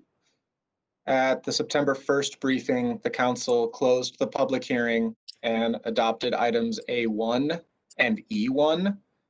These are the two items that relate to the $5.9 million in CARES Act funding that the city received. At the September 15th briefing, the council received a briefing on the Youth City Expansion Proposal. This is item A13, and as a reminder, there's a memo about it from Public Services on pages 16 to 24 of the transmittal. Items A2 through A15 remain open in the budget amendment. I'm going to turn the time over to Mary Beth since there is new information on guidance from the U.S. Treasury and from the county that impact the items in the budget amendment. Thank you, Ben, and thank you, Council. So I kind of wanted to give a brief update. The due date on the contract for CARES funding is October 1st. We are looking at extending that deadline currently. Every week, the Treasury comes out, the United States Treasury guidelines come out with different requirements and different issues. And so we may be coming back and revisiting this budget at a later date. The reason that we decided to choose personal services was because we had the October 1st deadline, and that was the easiest way to get all the $5.9 million expended. I think that's all I have. Are there any questions on that? Oh, the other thing that I also wanted to state was that all of the programs or projects sitting in the general fund, that those that Ben spoke of, do qualify for CARES funding. So if we had to, we could move those into the CARES grant instead of taking out of the general fund. Okay. Anyone have questions about any of that? May I, Mr. Chair? Oh, yeah. Yes, go ahead. Okay, Mary Beth, could you just so we have it really clearly in the record, I've been a little confused. So something changed and it was the Treasury guidance, but there was also something in the transmittal that was either unclear. Is that just the Treasury guidance, or is there something else that we should correct for the record? In the transmittal on the Excel spreadsheet for the items that Ben's speaking of, it says CARES Act funding. That is not CARES Act funding. That is general fund funding. Okay. The only CARES Act funding were the personal services and the PP&E from previous year. Okay, so the items that we thought were CARES funded are general fund funded. Correct. Okay, I mean, except for the personnel and the PPE. Okay. Yeah, personal services for for fire, dispatch, homeless services, the PPE, the overtime from last fiscal year, those are all CARES Act funding. Okay. And the thing that the council did fund, I think they those- voted on one, was that CARES funding? Right, all the stuff that the council funded and voted on September 1st, I believe it was, is CARES Act funding. Everything that they're looking at now is general fund funding. Okay. All right. Thank you for we were worried about keeping the record clear. Thank you. You're welcome. Mr. Chair, the budget amendment is on potential action for tonight. Yes. If council members have any questions about the remaining items, A2 to A14, I'm happy to speak to them now. Go ahead. Oh, sorry. Go ahead. And Councilmember Mono, you had a question? Well, I think it's probably obvious to everybody, but I just wanted to clarify for my benefit that the CARES Act fund, we talked a lot, I think, last briefing that there's one-time funds, which are CARES Act funding. We don't expect that we're going to get those every year. And so we were worried about funding certain ongoing expenses with that CARES Act funding. But now that we've learned that to actually use general fund, is that issue not relevant anymore? I think I'm confused about that. So, Councilmember Mono, it's still an issue. So what we did was we reduced the personal services in the general fund with grant funding for one time, right, for this current fiscal year. But next year, those personal services will have to be put back into the general fund. So the funding that is available is one time. Thank you. I'd add that all of the remaining items in this budget amendment are proposed as one time, with the exception of a new full-time city employee for the Youth City expansion, a community program manager. Okay, any other questions? And before we have Ben take us through the other items? Nope. Okay, go ahead, Ben. I can do a quick summary, Mr. Chair. I know the council received that previously. It's up to your preference for time. We have time, so go ahead and do just a quick summary if you would. Okay. Item A2, it's a almost $2.3 million for a hazard. Sorry, Mr. Chair. My phone was exploding. I don't know if something's happening. That's okay. Item A2 is almost $2.3 million for a proposed $1,000 bonus for hazard pay. This would go to 2,283 employees. This is about 70% of the city's workforce. The administration identified these employees based on who is and is not eligible to receive pandemic sick leave under the Mayor's Executive Order number 3. That executive order was issued on March 31st, and it's attachment 1 to the staff report. There's a policy question if the council would like to discuss with the administration the difference between frontline employees and essential employees. Essential employees are the determining factor for who would be eligible to receive this hazard pay. Also important to note, item A11, which we'll get to, an internet allowance. A city employee would only receive the hazard pay or the internet allowance, not both. They're mutually exclusive.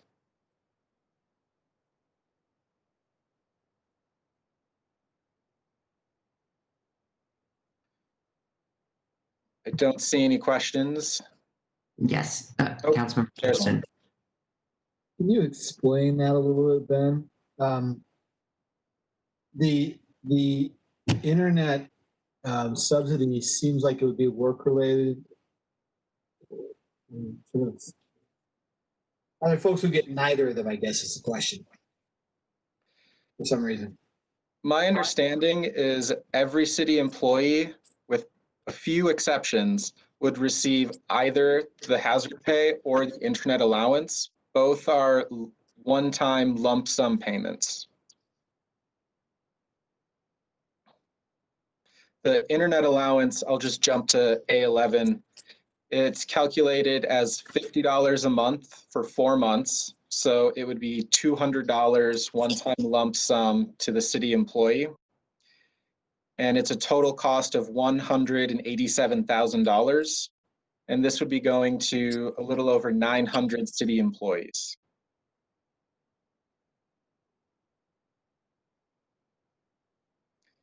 Okay, other questions? Lisa Schaefer. Hi, I just wanted to clarify, we do actually have some employees that will not receive either. Some of those employees include youth and family, some of our parks employees who have been at work but are not considered first responders based on the federal guidelines. And so there's about 30% of our workforce that has reported to work but are not considered first responders.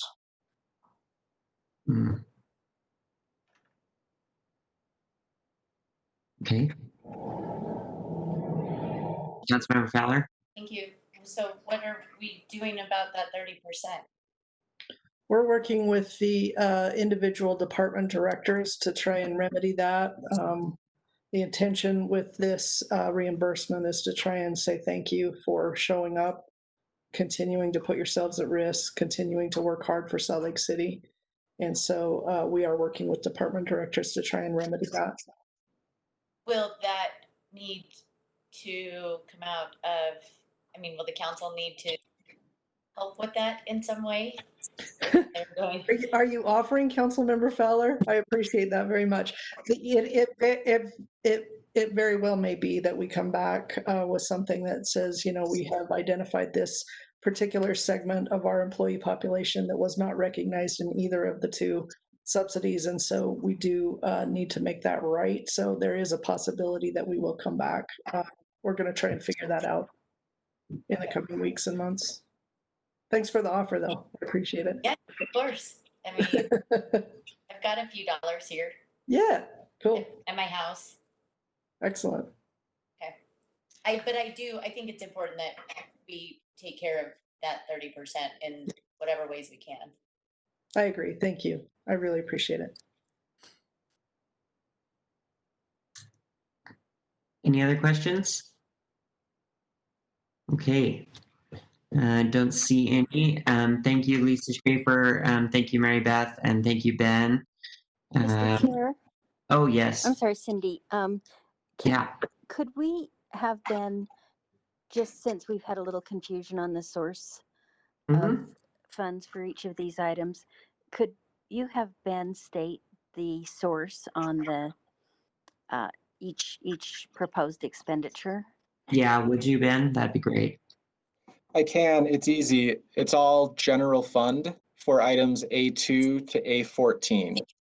And all of those items are using general fund dollars that are freed up because of the CARES Act money.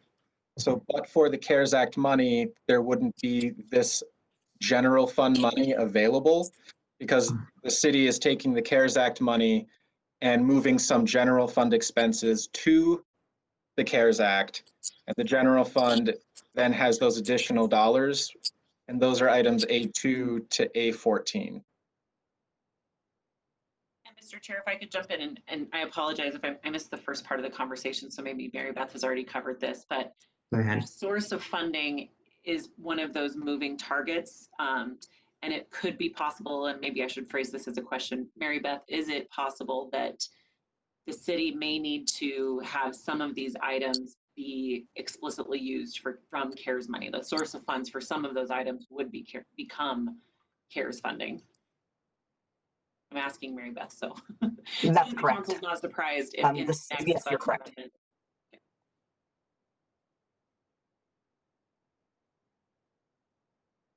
So in the next budget amendment, you may see some of those sources shift again.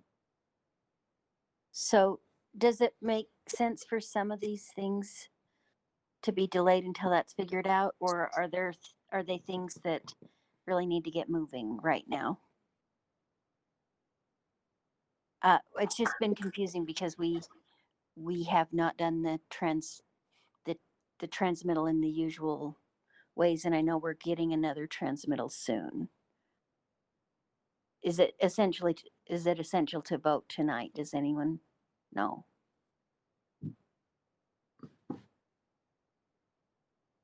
This is I'm just from my perspective, this is one of the challenges because I think some of the items are things that employees are doing right now and kind of expenses that are being incurred right now. That said, it may become necessary in a month to, from an accounting perspective, shift the source of those funds to CARES Act funding rather than the general fund. So maybe, I don't know if Mary Beth or John could provide some guidance on what items really actually need to be adopted now in order to enable those urgent things to happen, or what items can wait another month while some of that accounting stuff is figured out. Can we also just go retroactive, like we pay for it out of the general fund, but if it becomes CARES funding, we can take it from CARES funding? So there would be no gap then, we could approve it now and not have to delay it another month or two? State that again.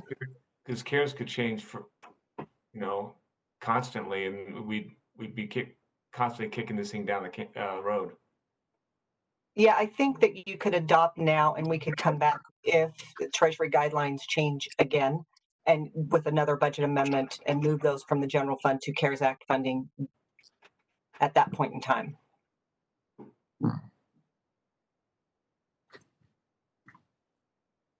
I have a question. Go ahead. So Mary Beth, if, as things change, let's say worst case scenario, like some of these ones, we cannot use CARES funds to replenish our general fund.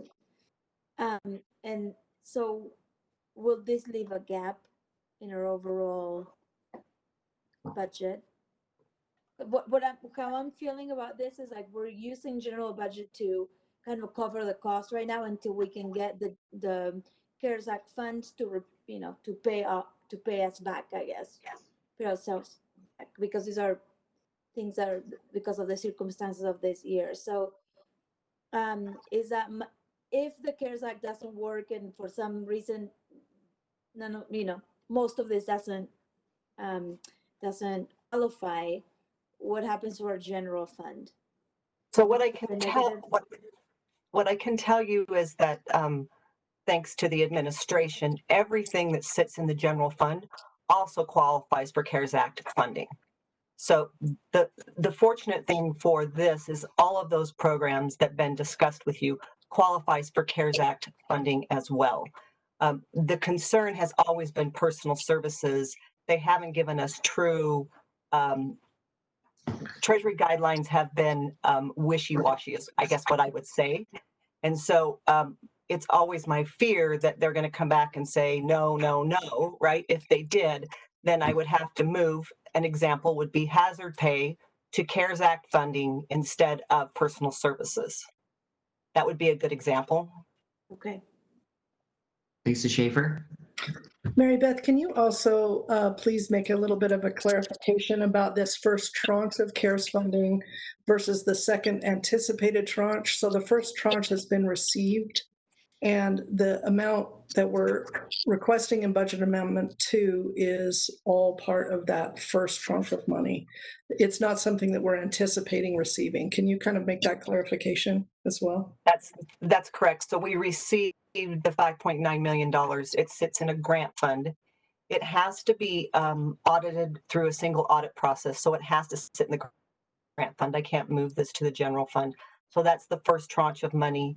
The supposedly second tranche of money will also be received and sit in that same grant funding.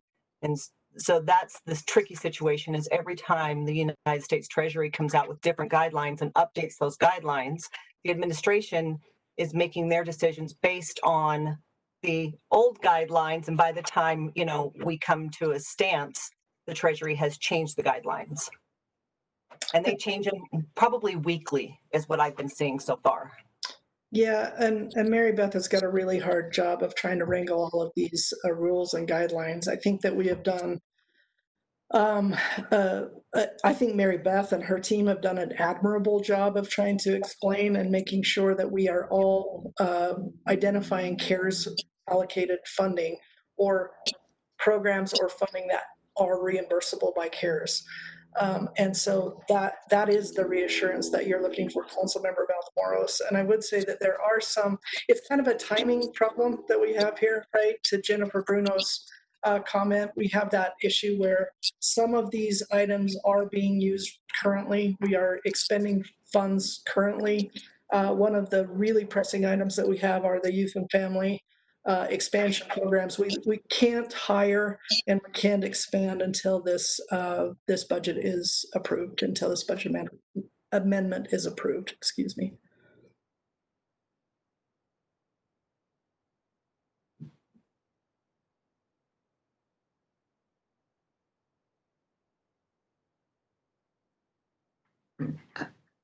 Okay, anything else?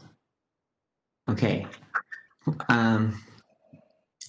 Well, let's go ahead then and move on to agenda item number 10, which is diversion of property tax for community reinvestment project area 9-line interlocal agreement with the redevelopment agency.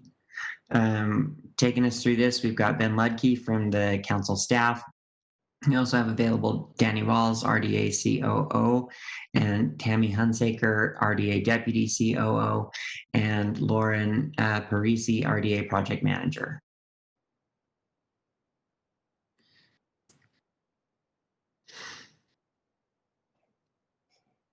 Would you like us to jump in, Mr. Chair, or I was going to defer to Ben if you had something to start us off with? I just have a quick clarification. For anyone in the public who's watching, this was originally scheduled for September 8th. Of course, that meeting was canceled because of the windstorm. The council is still scheduled to consider voting on this item and the next item at the formal meeting tonight. But this is the same presentation that was originally scheduled last week. Okay, Danny, go ahead. Mr. Chair, members of the council, thank you for allowing us to be here tonight. We appreciate the opportunity to jump over from the RDA to the city council side. Councilmember Valdez, I think, has a question. I was going to run the meeting. Councilmember Valdez. Mr. Waltz, I just wanted to make a disclosure before we continue. I own property in the 9-line CRA area. So I just wanted to make sure that it's on the record and just to get it clear out there. Thank you. Do I need to say that my house is in? Do I need to say that my house is in the State Street CRA area? In that case? Well, I don't know if you need to, but you already said it, so thank you. I disclosed that. Okay. Mr. Chair, we have a slide presentation for each of these. I think to start off, I'd like to ask if the council would prefer if we handle both of these project areas at once, or if you would like us to separate those in accordance with the agenda and provide an opportunity to discuss each of them individually. I think in the interest of time, if you want to put them together, that is probably fine. Does anybody have any objection to that? Okay, it doesn't look like it. Oh, Councilmember Johnston. In the interest of time, Mr. Chair, I'll go along with it, but I think we are confusing them for the public and for others if we do that continually. So we're short on time, so let's do it. But I want to make sure we're very clear. These are very different areas. Right. Yeah, I want to be sensitive to that too, but yeah, we do have some time restrictions on our agenda, and so let's combine them for purposes of this, but keep in mind that we need to keep them separate moving forward as they're two distinct zones. Okay. Very well. I will turn the time over to Lauren, who will go through that presentation quickly, and please feel free to stop us at any time if you have any questions. and then we'll all be available for questions at the end. So Lauren, if you're ready, I think Bobby probably is the one controlling the presentation, correct? Mm-hmm. Great. Thank you, Danny and council members. I'll wait a sec till this is pulled up.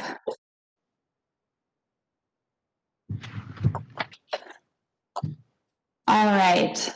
So before we dive into the specific interlocal agreement terms proposed with the city, we did want to provide a little background regarding each of the community reinvestment areas or CRAs, especially for the newer council members. Next slide, please. So starting with 9 Line, as you can see, here are the project area's boundaries. Upon study of the area, it's been identified that around 113 acres are either vacant or underutilized and could benefit from strategic redevelopment to increase neighborhood opportunity and livability on the west side. With that, it's estimated that numerous jobs and housing units would be created with this project area in place, and the majority of property tax increment generated from new growth would be reinvested back into this area. Next slide, please.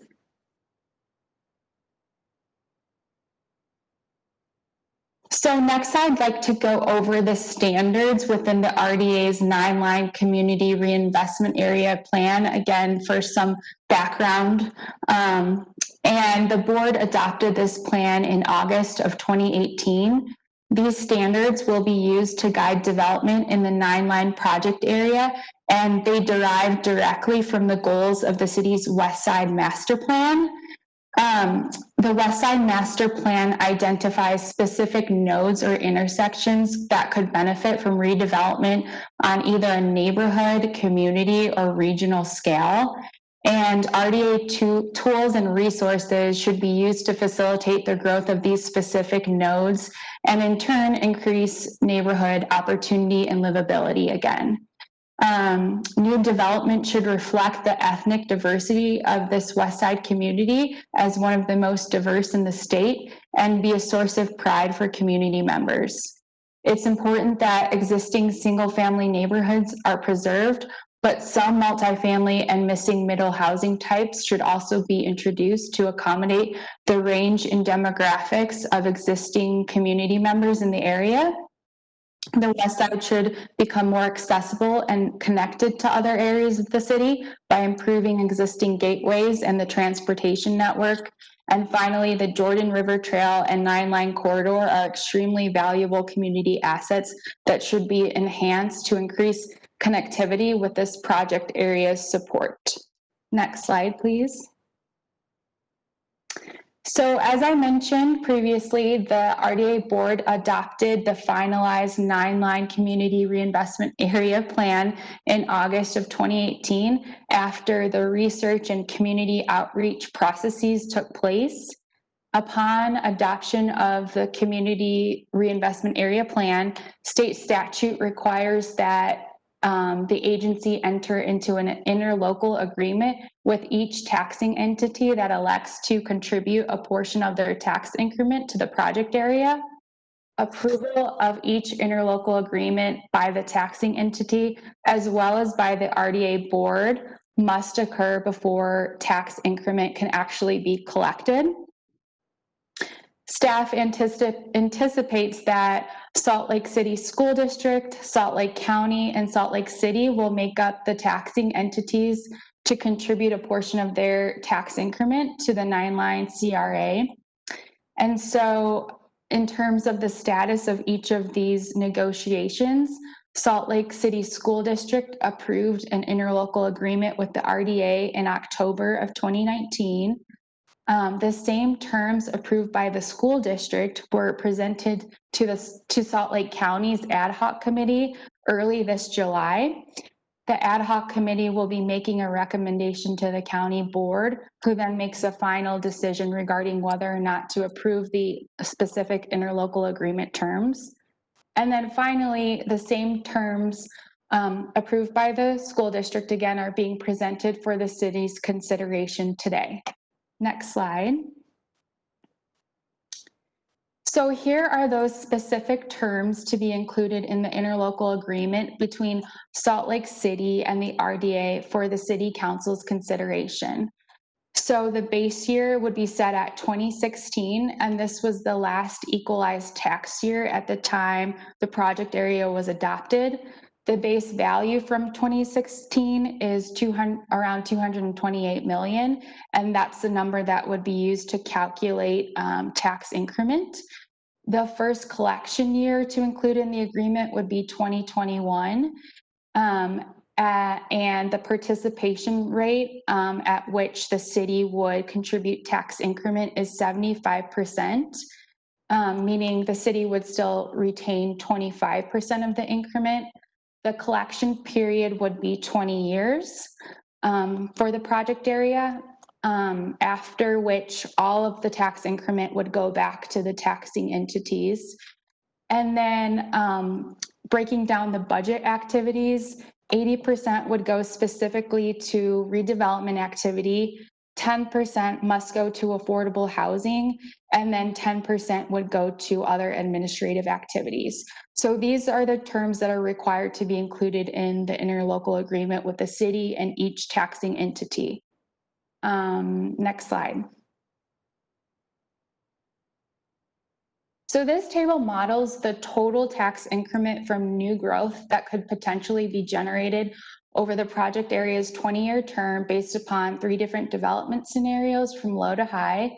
But it's important to note that these estimates and the actual increment collected will be based on what's generated on an annual basis. It's also important to note that current property tax revenue wouldn't go to the project area's budget, but only the property tax increment generated from new growth. And as I discussed previously, the city and all taxing entities would still capture 25% of the tax increment. Next slide, please. This schedule on the screen that outlines the next steps for the interlocal agreement process has changed a little bit as the RDA board meeting was canceled last Tuesday. But we anticipate that you all as City Council will consider approval of the resolution to authorize the terms of the proposed interlocal agreement for the 9-line CRA between Salt Lake City and the RDA tonight during the council's formal meeting. And then RDA board resolutions will be brought back to the next scheduled RDA board meeting to consider approval of the interlocal agreements between Salt Lake City and the RDA, as well as Salt Lake City School District and the RDA. If approved, tax increment collected from the city and the school district can be triggered in 2021. The date on which the resolution will be brought back to the RDA board to consider approval of the interlocal agreement between the county and the RDA is dependent on the outcome of the county board's future review. And finally, once all of the terms have been agreed upon by each taxing entity, the RDA board must set a date and hold a public hearing to amend the previously adopted 9-line CRA budget to reflect the most current interlocal agreement terms that are agreed upon by all the taxing entities. For example, the original community reinvestment area budgets reflect a 25-year project area term, and those must be shortened to 20 years. And so that's one of the budget amendments that would be brought to the RDA board in the future. Next slide. So now I'll dive into the State Street project area, and most of the information regarding the State Street community reinvestment area and the interlocals is very similar to what I just presented, so I'll try to go through it a bit quicker. However, to start, here are the proposed State Street project area boundaries. And it's been identified that a little over 200 acres of land in this area is either vacant or underutilized and could benefit from additional investment. We anticipate that numerous jobs and housing units will be created with this project area in place, and the majority of property tax increment generated from new growth would then be reinvested back into this area. Next slide. Like the 9-line plan, the State Street CRA plan also includes standards to guide development. Facilitating transit-oriented development is a high priority of the plan. Given its proximity to downtown and access to light rail and bus rapid transit, development must be smart and maximize a mix of residential, commercial, as well as leisure uses. Development should also be walkable and pedestrian-oriented, and infrastructure improvements are necessary in order to achieve this. Development should also be strategic and focused on underutilized parcels where the investment could help to decrease criminal activity. And finally, the plan notes the importance of the State Street corridor's unique history and sense of place, and work should be done to preserve this character with RDA programs like adaptive reuse. Next slide. So again, the status of the interlocal negotiations are really at the same point as they are with the 9-line project area. So I won't go through those again. Next slide. And the proposed terms for the State Street project area interlocals are also very similar. The one difference would be the specific base value number, and it's a bit higher than the 9-line value based on the property values in the area at about 889 million. And again, that is what would be used to calculate future tax increment. But the rest is really all the same from the 9-line. Next slide, please.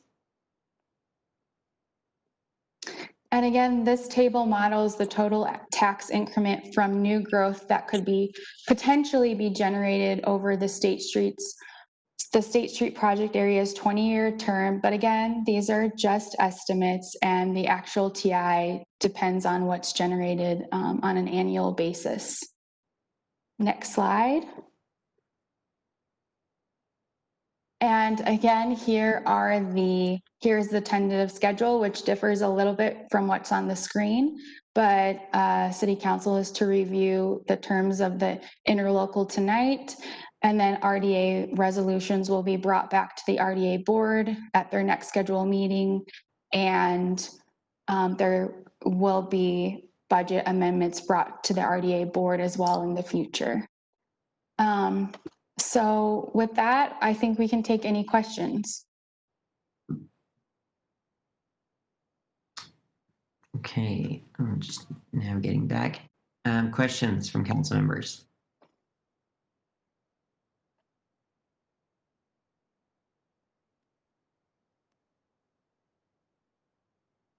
Councilmember Dugan. Thanks for the presentation. I appreciate that. On both projects, we talk about these job growth, and we talk about housing developments in different areas. How are we integrating all this with the TODs, the transit-oriented developments, making sure that people have the opportunity to get to jobs without being in a car, and making sure that the TODs are not a mile away from the housing development, and making sure that's all blended so it's a walkable community across the board. Because it's not great to have your bus station a mile away from where you live or from where your office is.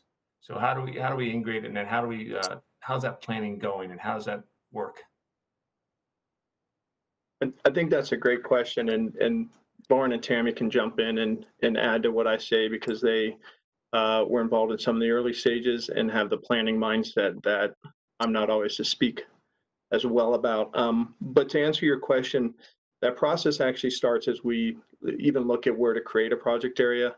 And as we do that, we identify the opportunities that are already within the city's master plan. And inherently, the RDA's job is ultimately to carry out the city's master plan. And so that's both the plans for the area itself, as well as the transit plan, as well as the affordable housing plan. And so the simple answer is we rely on those a tremendous amount. We feel our job is to implement those. And then what we do as an RDA and as a staff is we take those and break them down into smaller levels of strategic plans, as well as each of these project areas have identified within their redevelopment plan target areas within which we will further try to concentrate our efforts. And all of that is done, if it's done right, hopefully with the mindset of looking to maximize opportunities for TOD development, as well as opportunities to redevelop underutilized land, and also adjust to the market for things such as affordable housing and opportunities as they present themselves. So, Tammy, I don't know if you have something better to say and add to that, but that's my initial answer. I was going to say basically the same thing, that the RDA is really one of the city's best tools to help implement master plans, that being the housing plan, as well as the transportation master plan and the community master plans. So we have identified, as Danny said, those target areas by the transit stops in the State Street area. And I believe in the 9-line area, Redwood Road is considered a high frequency bus route. And I think the frequency of the route along 900 West was just increased. So we did coordinate those efforts. And I would, this is a little off the subject of your question, but also point out that some of the other geographic target areas in the State Street area are around the 2 new homeless resource centers, because that was a priority of the board and the city council at the time, that we use RDA tools to help address and mitigate impacts of those centers around the adjacent neighborhood. And we want to make sure that there's transit stops near those HRCs because they're going to be using it quite frequently. And how does the funding work between the RDA and these CRAs on the whole fast transit networks of BRTs to move people east and west and north and south? Does the tax increment help support that funding to boost the frequencies of the buses? These are new guys' questions. No, that's primarily handled on the city side, in addition to the funding our future transit dollars within partnership with UTA. Historically, the RDA's partnership with transit has been to either build out track stations sooner than what UTA may potentially be scheduled to do it, and or to enhance the transit development, either with public art or higher level of design. But we do not necessarily to date get involved directly in terms of enhancing like the levels of service or the number of bus routes through the RDA. Okay.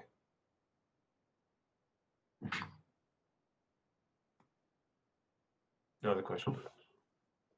Okay. Councilmember Johnston? I think to Dan's question, there's probably some differences, Dan. I think the State Street one has the tracks lines, which is three independent lines going on the same tracks, north-south, as well as State Street at 15-minute increments, which are both high-frequency transit networks for the north-south piece, which is pretty much fits right in the middle of that area. And then east-west on the south, you've got the 21st South bus line, which is 15 minutes, and the north and 9th South bus line, which is 15 minutes. So you've got a decent amount of coverage and overlap among those east-west, north-south routes. I think the challenge is going to be, and I think it's already happening along the Third West Corridor, where you're seeing a lot of that development happening. I think the challenge on the 9 line is that the number 9 bus still sort of sneaks through the area as the frequent transit network going east-west. And the vacant land that's being looked at immediately, at least it's starting to be looked at, is on the 8th South, sort of 8th West area. And there's not really a high frequency bus route through that area. The second piece is on Redwood Road, and it's a large area that the city owns. It could be very useful as far as a TOD concept. But there's probably some work to be done on mitigation of that land and some zoning issues as well. So I think the two areas have very different sort of strengths and struggles as far as what you're talking about. And I just want, it's one of those things where you got to make sure that the east-west and the north-south TODs are the same, and that there's a lot of intersections and the frequencies is scheduled there. It's more of probably a transit question an issue than a RDA question. Because you want to make sure that all those buses going east, west, north, and south are all in sync with each other, moving people everywhere. Yeah.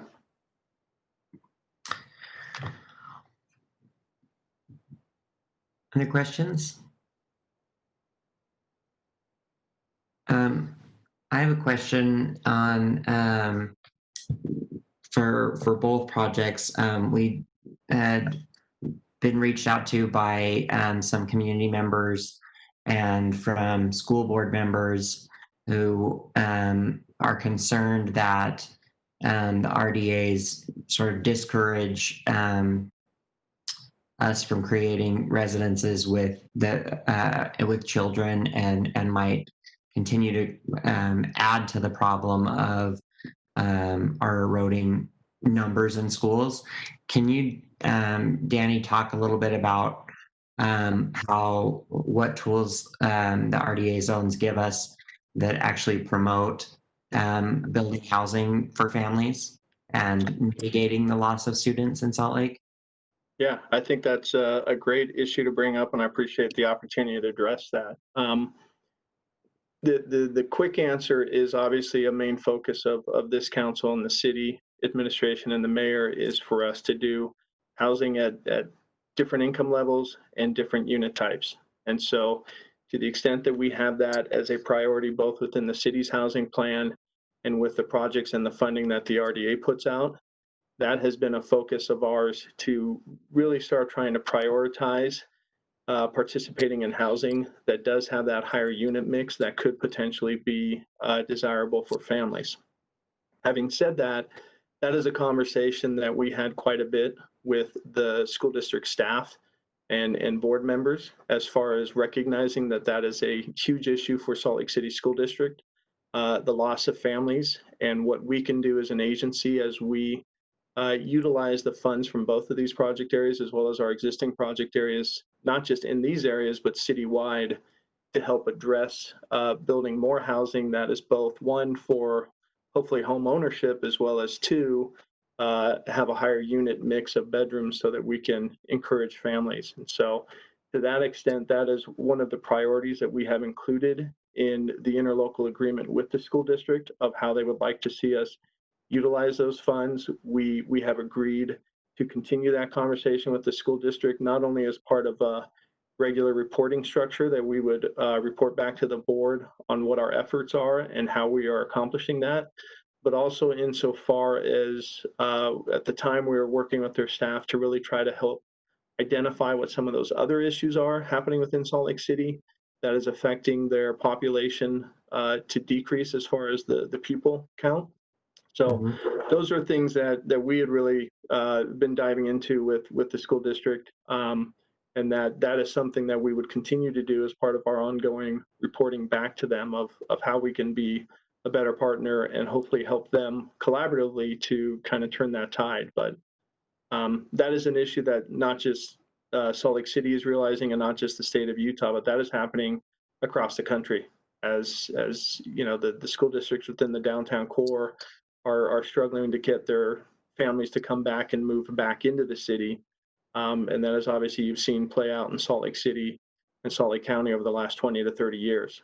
So there's a bigger issue there of just building more family housing as much as just what can we do also in terms of development throughout the rest of the city of how to help the school district with that.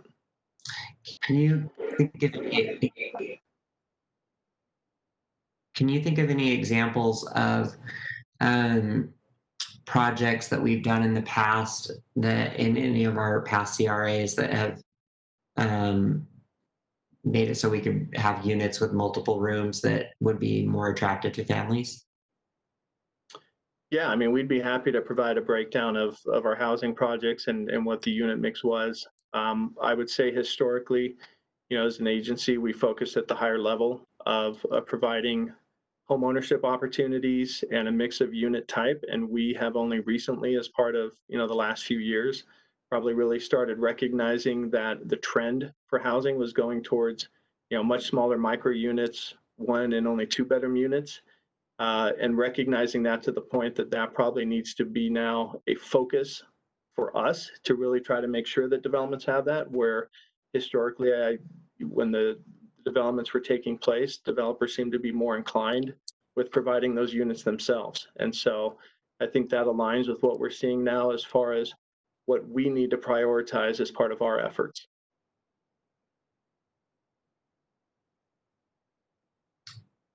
Okay. And then I just had, I met with some people from the county recently who had asked us a lot of questions about these two project areas and the size and why we included what we did. And I remember that specifically the reasons for the 9 line and trying to include projects that were in the master plan. But on the State Street one, it kind of bulges to the west. Can you talk about what were the objectives and the reasons that we did include all those instead of just going up and down State Street on both sides? I'm going to probably bump to Tammy a little bit. I was not here at the time that the RDA was going back and forth with those boundary conversations, and so I would bump to Tammy, or even if the mayor wants to jump in and provide a history. So I believe that originally there were several different potential project areas that RDA staff provided an analysis for the board's consideration. And 2 of them were actually the State Street corridor and then the area around Ballpark. And it's my understanding, I worked with housing and neighborhood development at the time, but I believe those 2 potential project areas were merged. And then the State Street area grew from there when the homeless resource center sites were identified. So it was expanded to the west. And there were different boundary scenarios provided to the RDA board because the RDA board had to approve that boundary extension before the plan was adopted. And it was decided to go all the way to the freeway to potentially capture and provide the ability to do some economic development in the more industrial transition zone along the freeway corridor. So that is the baseline understanding that I have on how it grew. Councilmember, I'm sorry, Mayor Mendenhall. Tammy is absolutely right. And I also recall that we heard from some business and property owners along 300 West that at the time, and I don't know if this is still the case, were brought to the discussion that 300 West was the 2nd highest tax revenue generating area in the city outside of the central business district, but had little to no investment in a lot of different ways. So obviously we're rebuilding 300 West now outside of the RDA, but that they really implored the RDA to consider expanding it to the freeway so as to include both sides of 300 West for the portions that it does today. Okay. Anyone else have any questions? Councilmember Johnston. I believe we are set to take action tonight, Mr. Chair. Is that accurate? Yes, correct. And we'll have more discussions at the RDA level, I'm assuming, Ms. Chair and then Vice Chair, the RDA.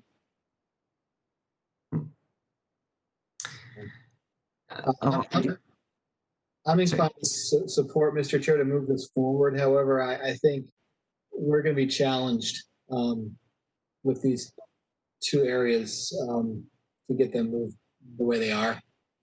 That makes sense to everybody.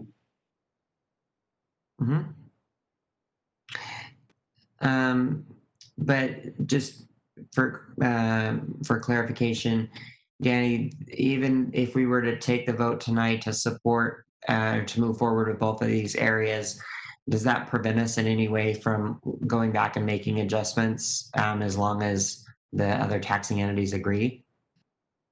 It doesn't prevent you. What you're doing tonight is approving the terms on the city council side for the interlocal agreement. You obviously will then turn around and approve those terms as the RDA board. As Lauren mentioned, we do anticipate probably needing to come back to both the city and the other taxing entities to do an amendment of the budget, just to make sure that it reflects all of the terms that are finalized and what the current numbers are. But beyond that, any additional adjustment outside of that scope would then have to come back to each of the entities for consideration. Councilmember Johnston. So if I'm looking at the base year, which is 2016, which seems forever in the past at this point, to change that would mean changing the entire agreement? It would either mean changing the agreement or potentially just changing the budget within that agreement that the base year obviously is used to determine that budget. So if on the RDA side, we were to change the boundaries, that would require the whole process to start again? Yes. If you make them smaller, is the answer different whether you're making them smaller or larger, Danny? No. The smaller or larger issue comes into question when you just set the initial survey area boundaries. And then from there, you can make them smaller or larger as you actually then define the project area.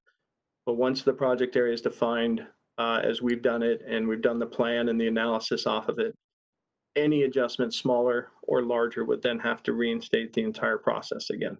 I see. So different than some of the other city processes, but just because of state law. Yes. Thank you.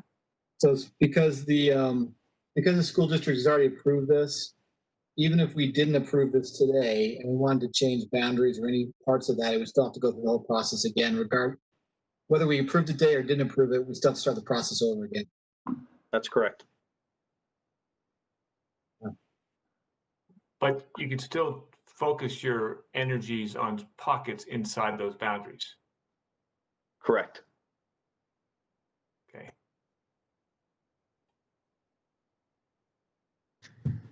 Councilmember Mono.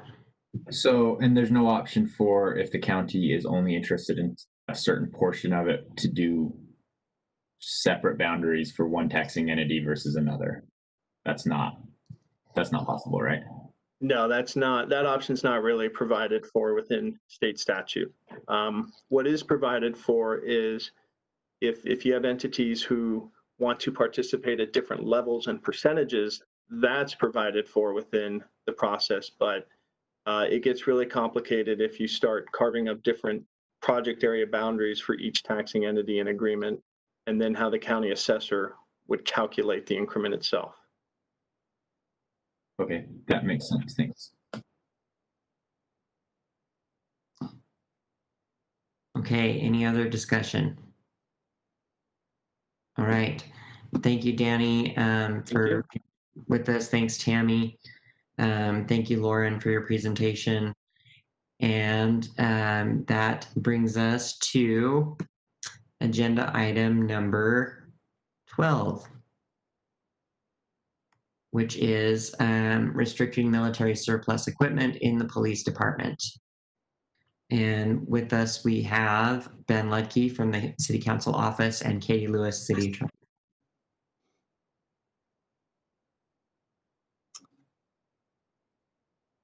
This draft ordinance, Mr. Chair, is following up from legislative intent that the council adopted as part of the fiscal year 21 annual budget. It enacts a new section in city code to restrict access to military surplus equipment. I can give a quick summary. If the council has questions, we can jump to those. What would you prefer? Just give a very, very quick summary and then we'll go to questions. Okay. The restrictions apply to any military equipment surplus program, whether federal, state, municipal, or private. Lines 21 and 25 list some specific categories, such as combat aircraft and weapons. If the police department wanted to purchase or acquire military surplus equipment, then a budget amendment with an explanation of why is needed. If the department wanted to accept a donation of military surplus equipment, then a written notification as well as an explanation to the council, the mayor, and the finance director are needed.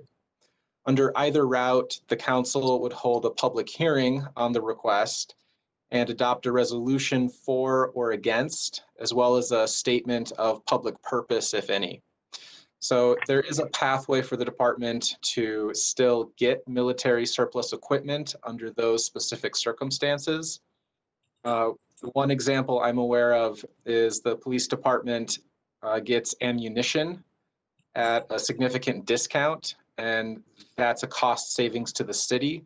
And I'm not sure if the chief wanted to speak to that, but that's the one bit of feedback I've heard about what military surplus equipment they still regularly receive. The one other detail is the ordinance has an initial report about what military surplus equipment is in the police department's inventory, and then an annual report thereafter.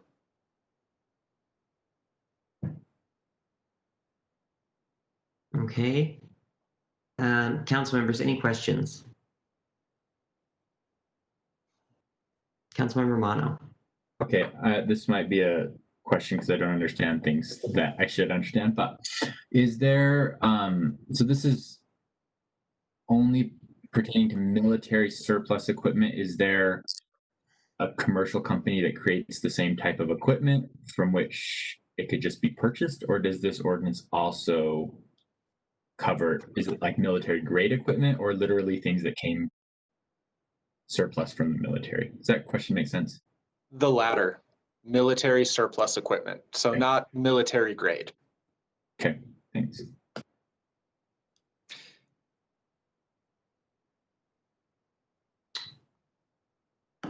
Other questions? When we talk about ammunition, is this just like bullets, or is there other ammunition that is included or that we currently receive? It's just bullets for training at the shooting range. It is not bullets that are taken into the field. Okay, and what's the difference? There are separate kinds of munitions in terms of the quality. I'm not familiar to speak to those technical aspects. I can ask though and come back. Okay.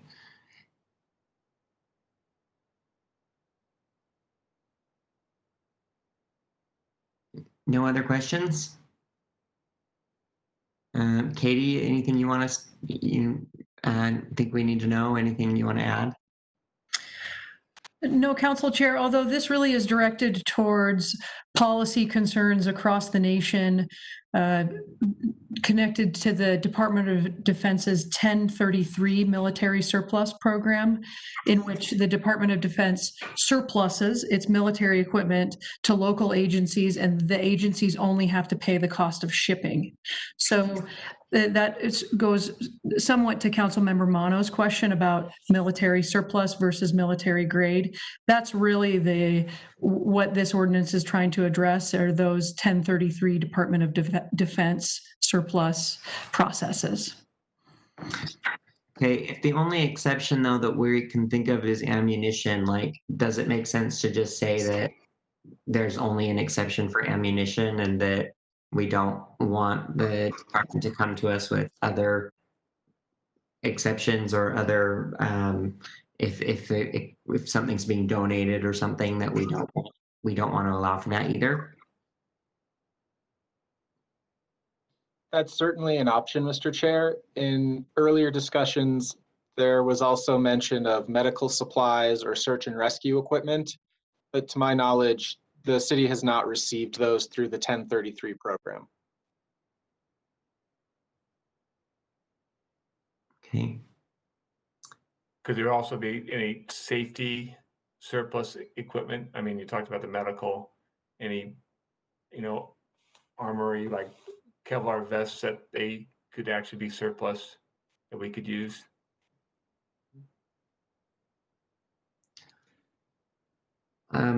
I would kind of worry that safety could be like so broadly defined. If we, if we said like, yeah, I don't know. Okay, so Katie, what are the next steps on this then? Council Chair, we can make the exceptions that have been discussed today, if that's what the council would like, and then there's no requirement for a public hearing on this ordinance, so you can put it on your agenda when you're ready. Or your formal meeting agenda, sorry. Okay. Well, my question was just a question. I'm not really inclined to like make a straw poll over it.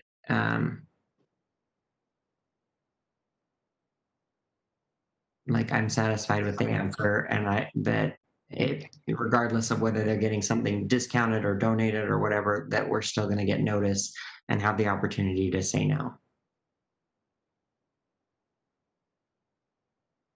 Okay. All right. Unless there are any other questions, then we'll just go ahead and put this on one of our upcoming formal meetings for adoption. Okay. Thank you.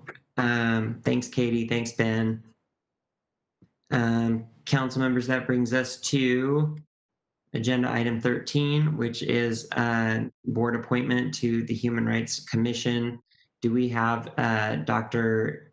Avis Garcia? Council Chair, Dr. Garcia is not available at the moment. She hasn't logged in yet, but the applicant for the Cultural Core Budget Committee is present, number 14. Oh, great. Okay, is that Moana? Yes, I'm here. Hi, Moana. Hi. So do you want to tell us a little bit about yourself for those of us that don't know you, and why you'd like to serve in this position? So my name is Moana Oluwadehafoka. I'm born and raised in Salt Lake City's West Side neighborhoods. I served a couple of years ago for Mayor Biskupski, and I'm currently a Bridge Program Director for the University of Utah for the Pacific Island Studies Initiative. I was asked and gladly volunteered to be part of the Cultural Core Budgetary Committee to lend just my background in arts, and specifically from community arts and with Pacific Islanders. So part of the reason I want to be part of that board is lending a diverse voice, but also trying to look for those in the cultural arts to participate more fully in the downtown core and that art scene. Okay, great. Anyone have any questions for Moana? Councilmember Johnston. Just sad you went to North Salt Lake, but happy you're coming back to us this way. Yeah, I'm trying to come back permanently. We'll see. We miss you, Moana. Thank you. Miss you all too. Thank you, Moana. That's awesome that you want to be back. So thank you for your time. Thank you. All right. Well, Moana, you probably already know this drill, but we will go ahead and put your name on our consent agenda for adoption at tonight's formal meeting. You do not need to be present, but you are absolutely welcome to tune in and join us if you'd like. Okay. Thank you. Thanks so much. Thanks for being willing to come back and serve Salt Lake City again. Always a pleasure. Thank you. Okay. Do we have... Council Chair, it still doesn't look like Dr. Garcia has shown up yet. Okay. We can reschedule this interview if you would like to move into closed session. We really need to. So I don't know if you want to take like 5 minutes and see if she can call in. Otherwise, I think we probably need to move on. Council Chair, we've had staff reach out to her through the phone, text message, and email, and we haven't heard any response back yet. Okay, then yeah, let's go ahead and just put her on the next available place if we can.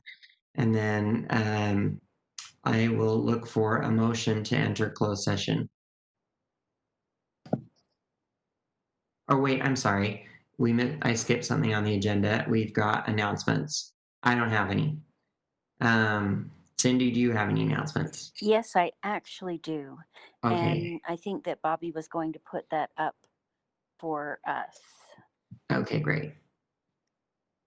Help, Bobby.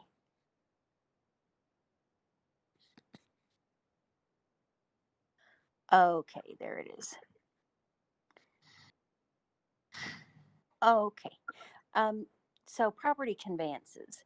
That it's a strange situation. It's not something you can decide because property is an administrative function, but it's something that you can set parameters for.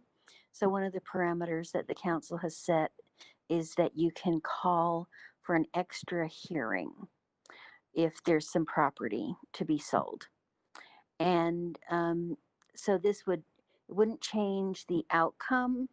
It would give an opportunity for additional public input, and then perhaps, in some cases, the additional public input might change outcomes on things like this. But the parcel in this case is the 1085 East Simpson Avenue, which is the former Sugar House Fire Station that is being conveyed to the redevelopment agency. So question is, would you like to ask the administration to hold an additional public hearing?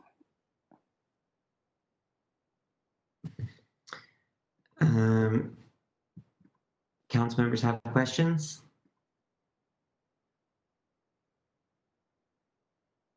I don't see any hands up. Can I have Yeah. a comment? I mean, Councilmember Fowler. considering this sale is to the RDA and anything that happens with the RDA goes through like, I don't know, 1,000 briefings and hearings and community outreach. I don't really, in my opinion, see a need to have further public comment on this particular land sale. Councilmember Johnston. I agree. My only concern would be, will people be upset if the city was disagreeing to sell it to itself essentially without any public options or input about it? Have we had any discussion about this previously? I think it has been discussed, and it's been years, I would say, in the making. Mm-hmm. And so yes, it has been discussed previously. In a way, you could consider it a transfer from one portion of the city to another portion of the city. But also, somebody could argue the point that you've made. I just don't want to get us in any more trouble we don't have to get into, with the hope that we can make it as quick as possible based on everything else we're trying to deal with.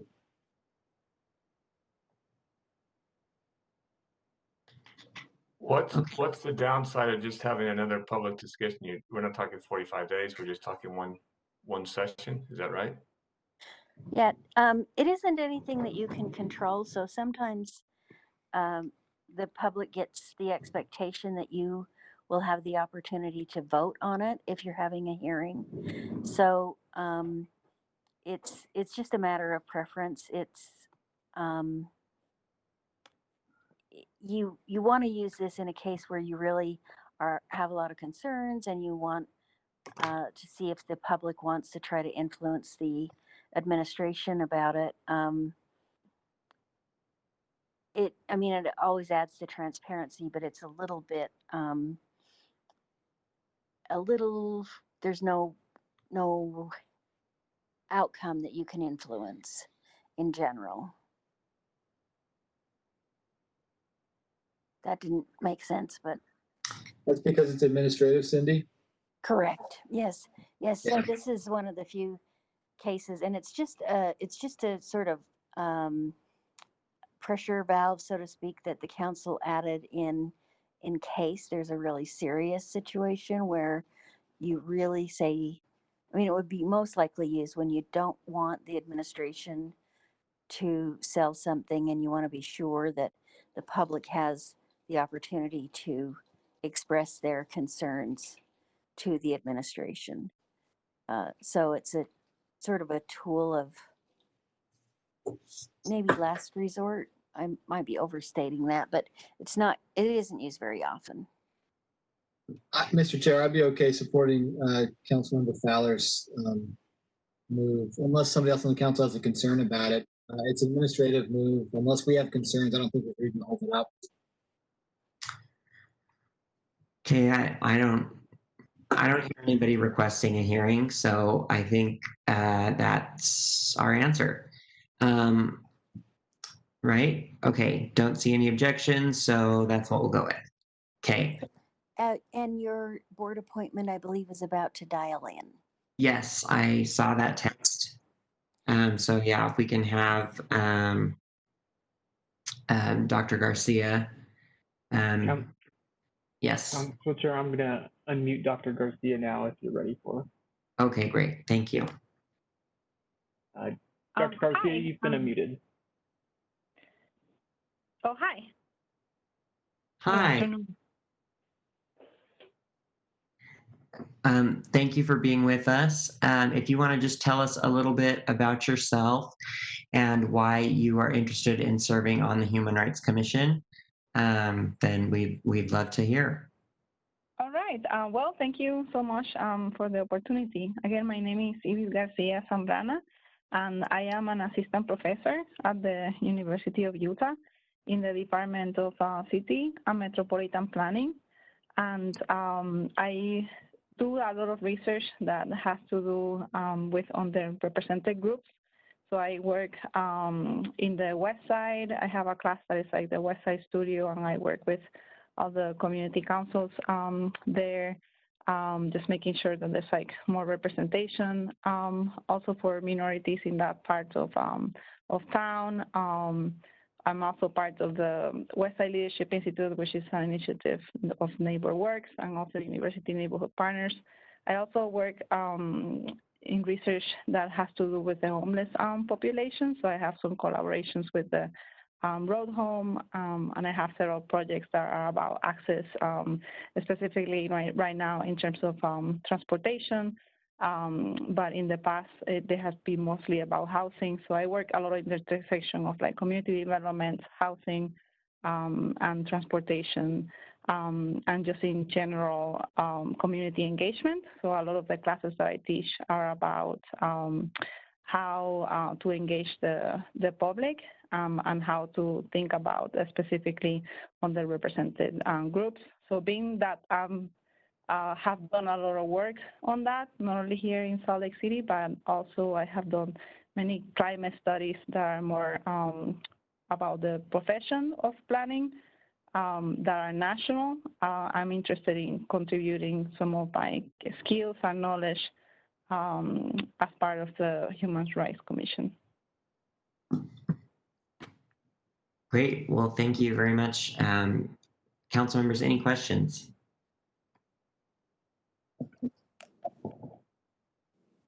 Mr. Chair? Yes. I just wanted to say to Dr. Garcia, thank you for being willing to serve. And I think having another person of color from the College of Architecture and Planning is a good thing, right, Anna? Absolutely. Woohoo. Thank you. Thank you, Dr. Garcia, as well. We work together in the West Side, including RDA staff, including other people in the city. And I think at some point, Professor Garcia sat in the Planning Commission, correct? So. Yes, that is correct. So I served in the Planning Commission. It was almost 2 years, but I went to Puerto Rico for a year, so I have to step down from that responsibility. Thanks. So I know she has a lot of experience working in the Chicago area and Puerto Rico after the hurricane and all the things that they need in there too. So I'm very excited that she's back and that she wants to serve still in our city. So thank you. Thank you. Thank you so much, Dr. Garcia. Yeah, it's just looking at your resume and your experience and your past service to the city. I know you'll be a great addition to the Human Rights Commission. Yeah, having served on that body, I think that there's so much that your experience can bring. So I'm excited to have you join. Unless there are any other questions, council members, which I don't see any, then we'll go ahead and put your name, Dr. Garcia, on our consent agenda for tonight. You do not need to be present for tonight's meeting, but you are, of course, welcome to join us at our formal meeting, which starts at 7 o'clock. Excellent. Thank you so much. Thank you, and thanks for accommodating the time change. We appreciate it. Right. All right. Bye-bye. Have a good night. So council members, that's we reached the end of our agenda. If someone would like to make a motion for going into closed session, I will look for that. Is the purpose just advice of counsel? Yes. And pending and reasonably imminent litigation, please. Okay, Mr. Chair. I'll make a motion that we enter closed session for the purposes of advice of counsel and pending and reasonably imminent litigation. Second. I have a motion from Councilmember Mono and a second from Councilmember Fowler. Is there any discussion to this? Seeing none, we'll go ahead and roll call it. Councilmember Rogers. Yes. Johnston. Yes. Valdemoros. Yes. Mono. Yes.